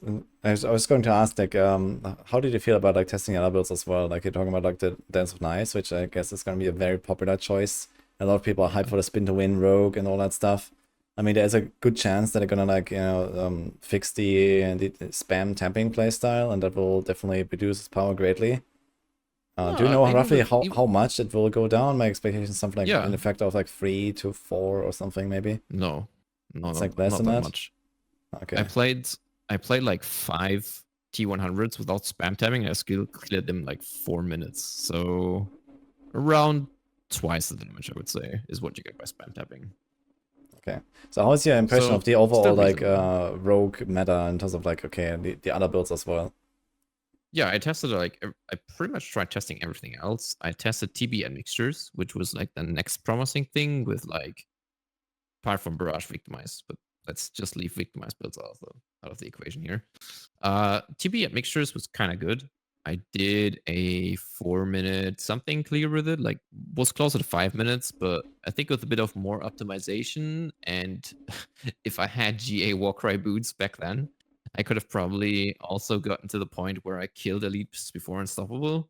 So maybe there's also potential, but it felt bad to play, to be very honest. Like the AoE on TB is just so low.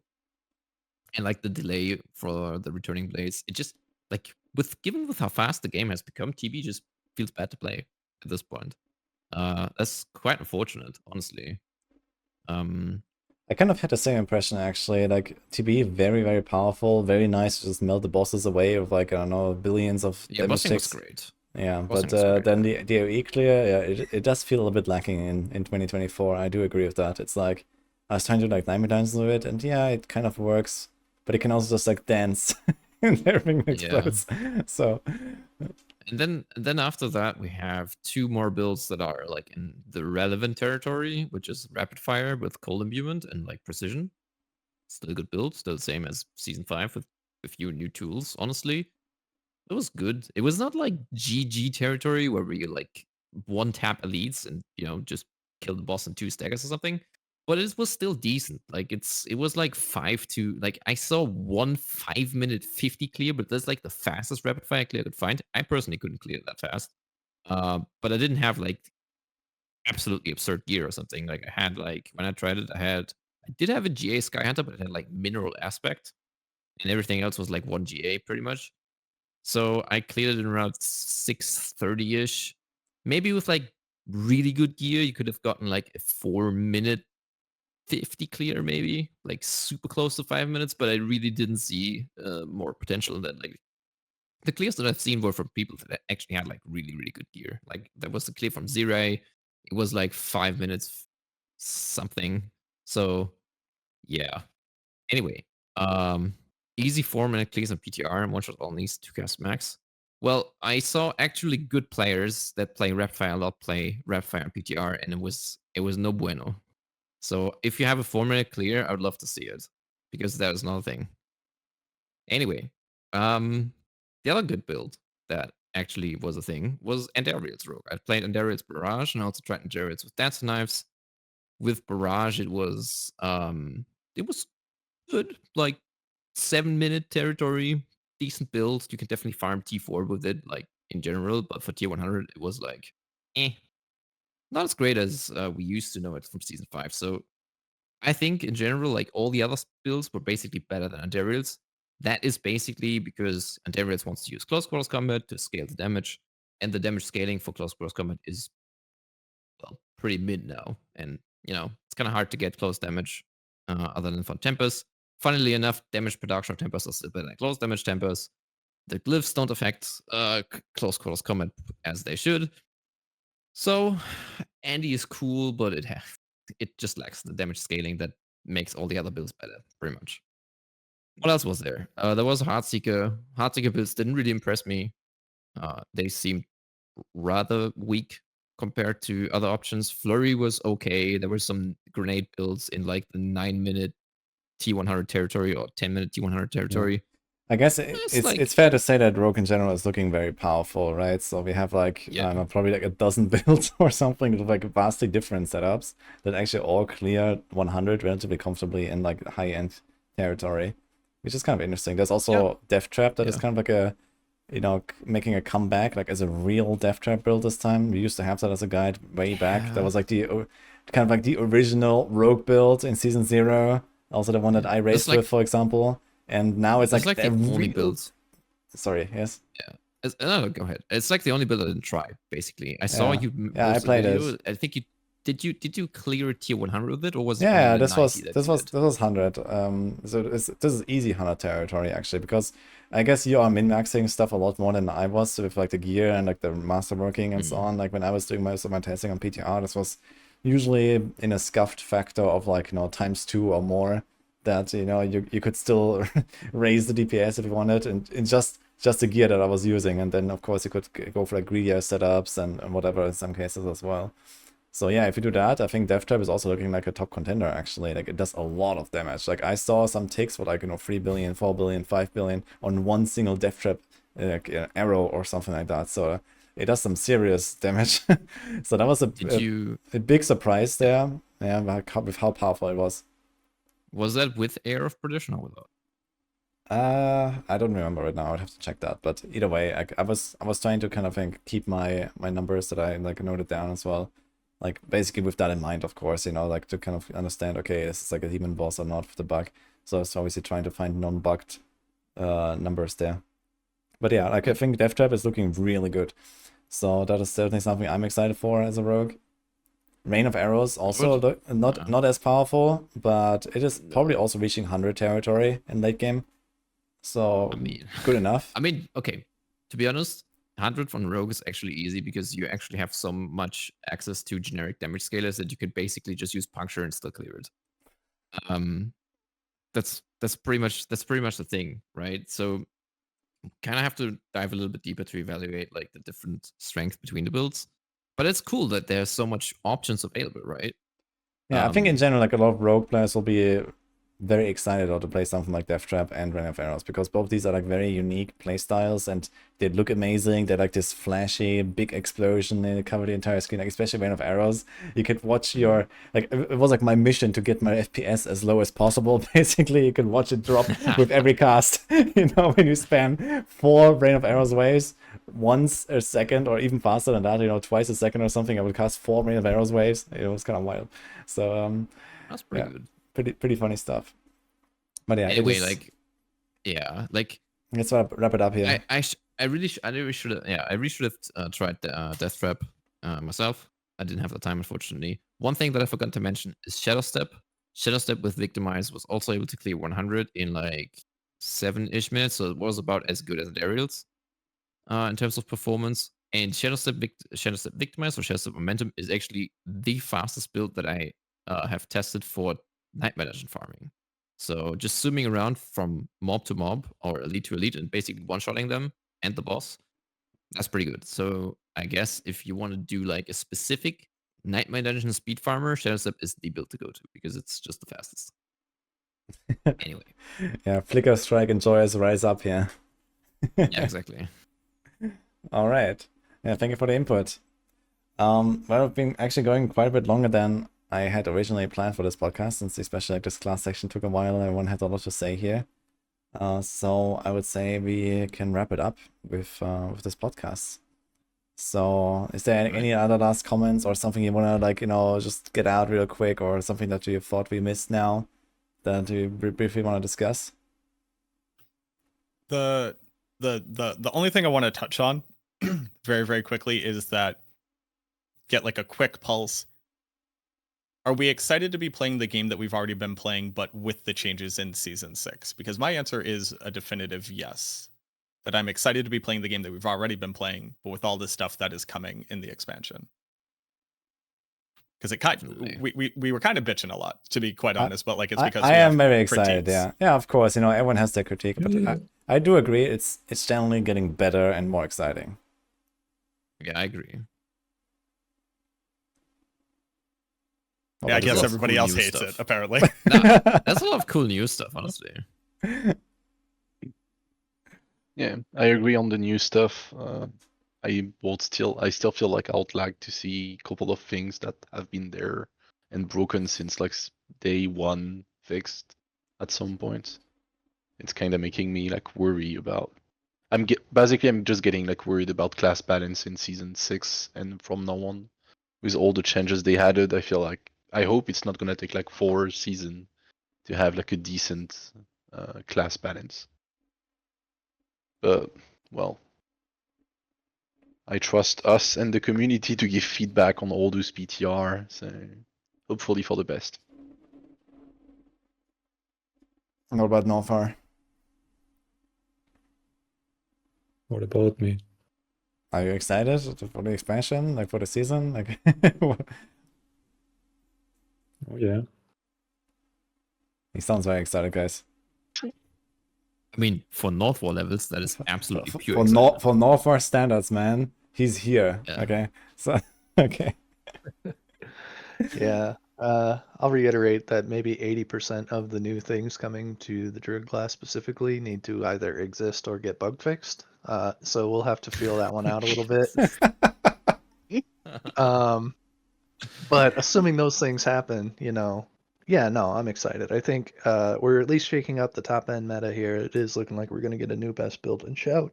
I'm a little disappointed in the paragon changes overall, but new content too. Roaming into Dahantu and doing the new activities, all exciting. I'd love to see mercenaries come around and see what they're good for. And yeah, runes, why not?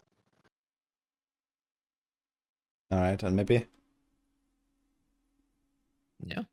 I mean, I'm definitely excited. New rogue skills fire. Yeah, I hope think we get especially some- rogues have a lot of stuff to look forward to. Like, Yeah. even outside of the new skill, like just the variety of builds is incredible on rogues, I think, in season 6. Probably has it's gonna have like the most guys in Maxwell, I think, as well. So we have a lot of work to do there. There's still a few underlying issues with rogue, right? But baby steps. Yeah. Either way, they have nothing to complain about, I guess, for now. So it's looking like a it's really good fine. season. I had a blast on PTR playing a lot of rogue myself. And, well, unfortunately, no Spiritborn on PTR that I will also have to write a lot of guides for very soon. But we're gonna do that cooking in the next weeks to come. In any case, thank you guys for being here. It was a nice podcast. It was nice to hear all of your thoughts about all the changes. It's obviously a massive patch, expansion and stuff. And of course, your class summaries, they were very nice. Hope that the viewers enjoyed it. And yeah, those were Beatdropper, Mippy, Macro, Northar, and Boiler from the Maxwell team. Each representing Barb, Necro, Druid, Rogue, and Sorg. And if you want to see more of this, then let us know. If you want to see more in this format as well, like for example, a specialist of every class. This was the first time we specifically invited one of each class represent, so to say, because usually I have smaller podcasts. But yeah, hope you liked it, and thank you guys for being here. See you guys. Thanks for having us, Woody. Yeah. Bye, chat. Have a good one. Thank you for having us. Ciao. Auf Wiedersehen.